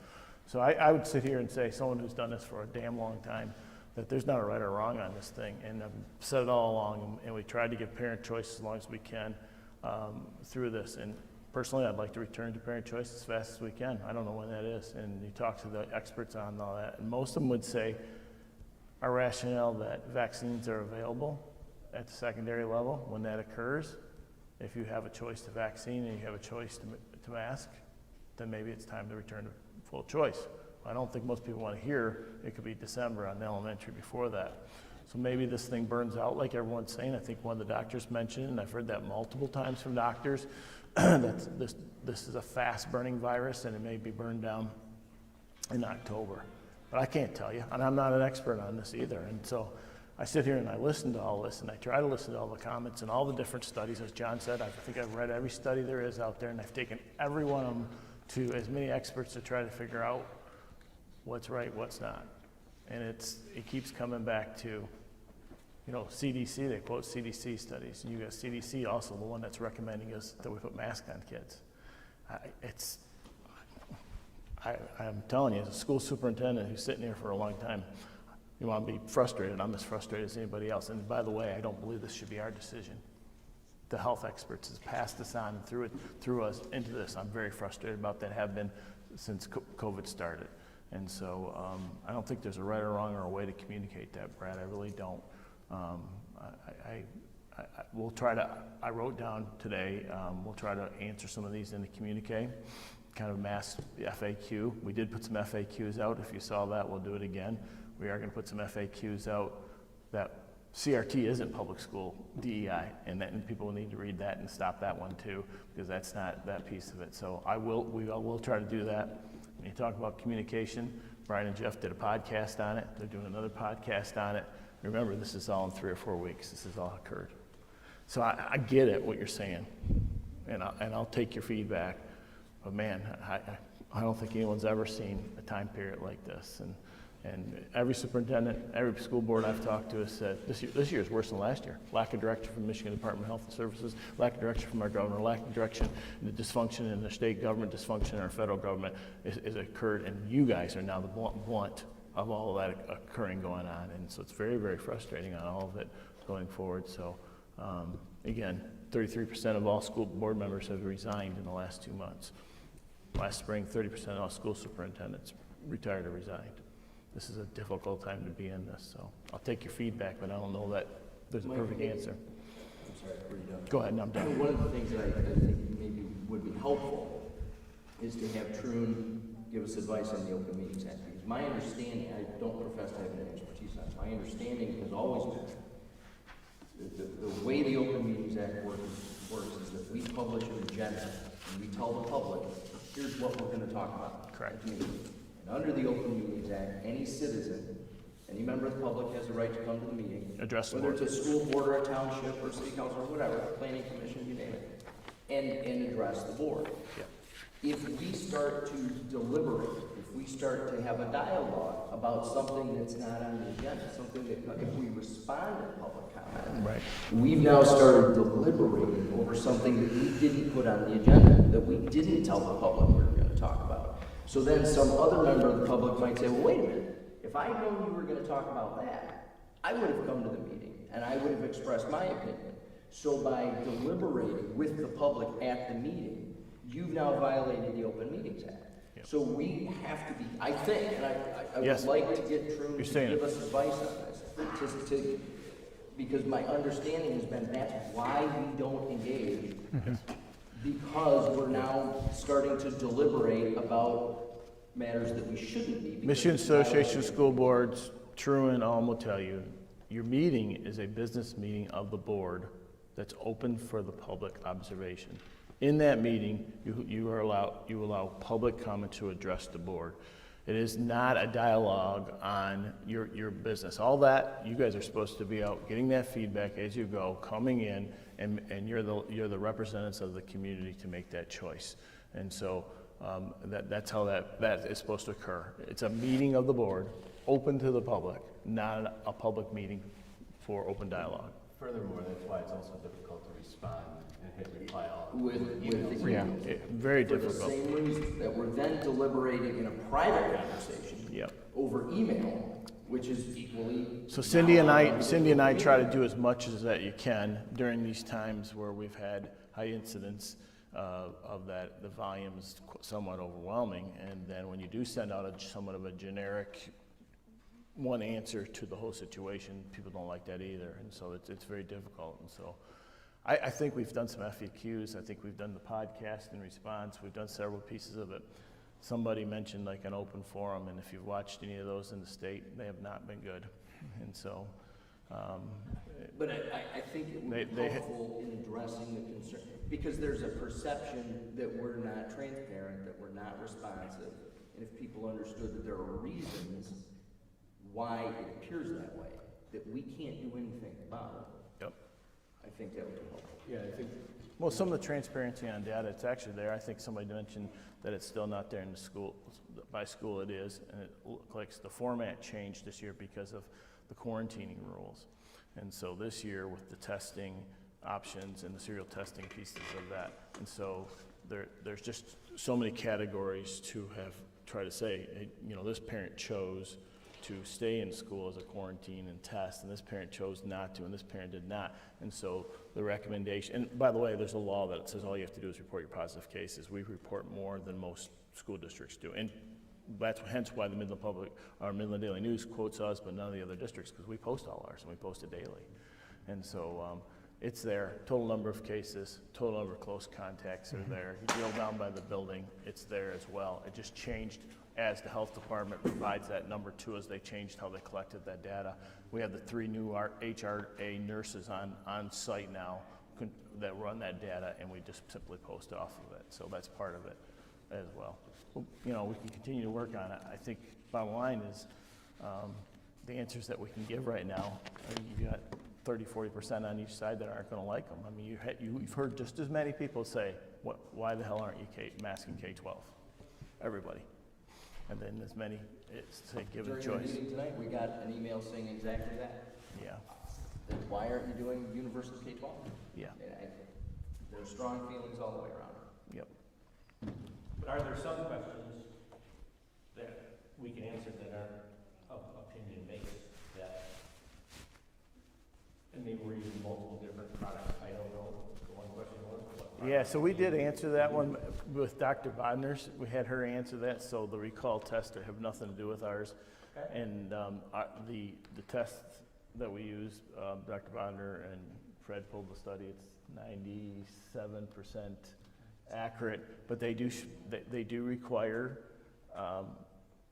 if a parent particularly wants to go through the protocol, they do require the next level test.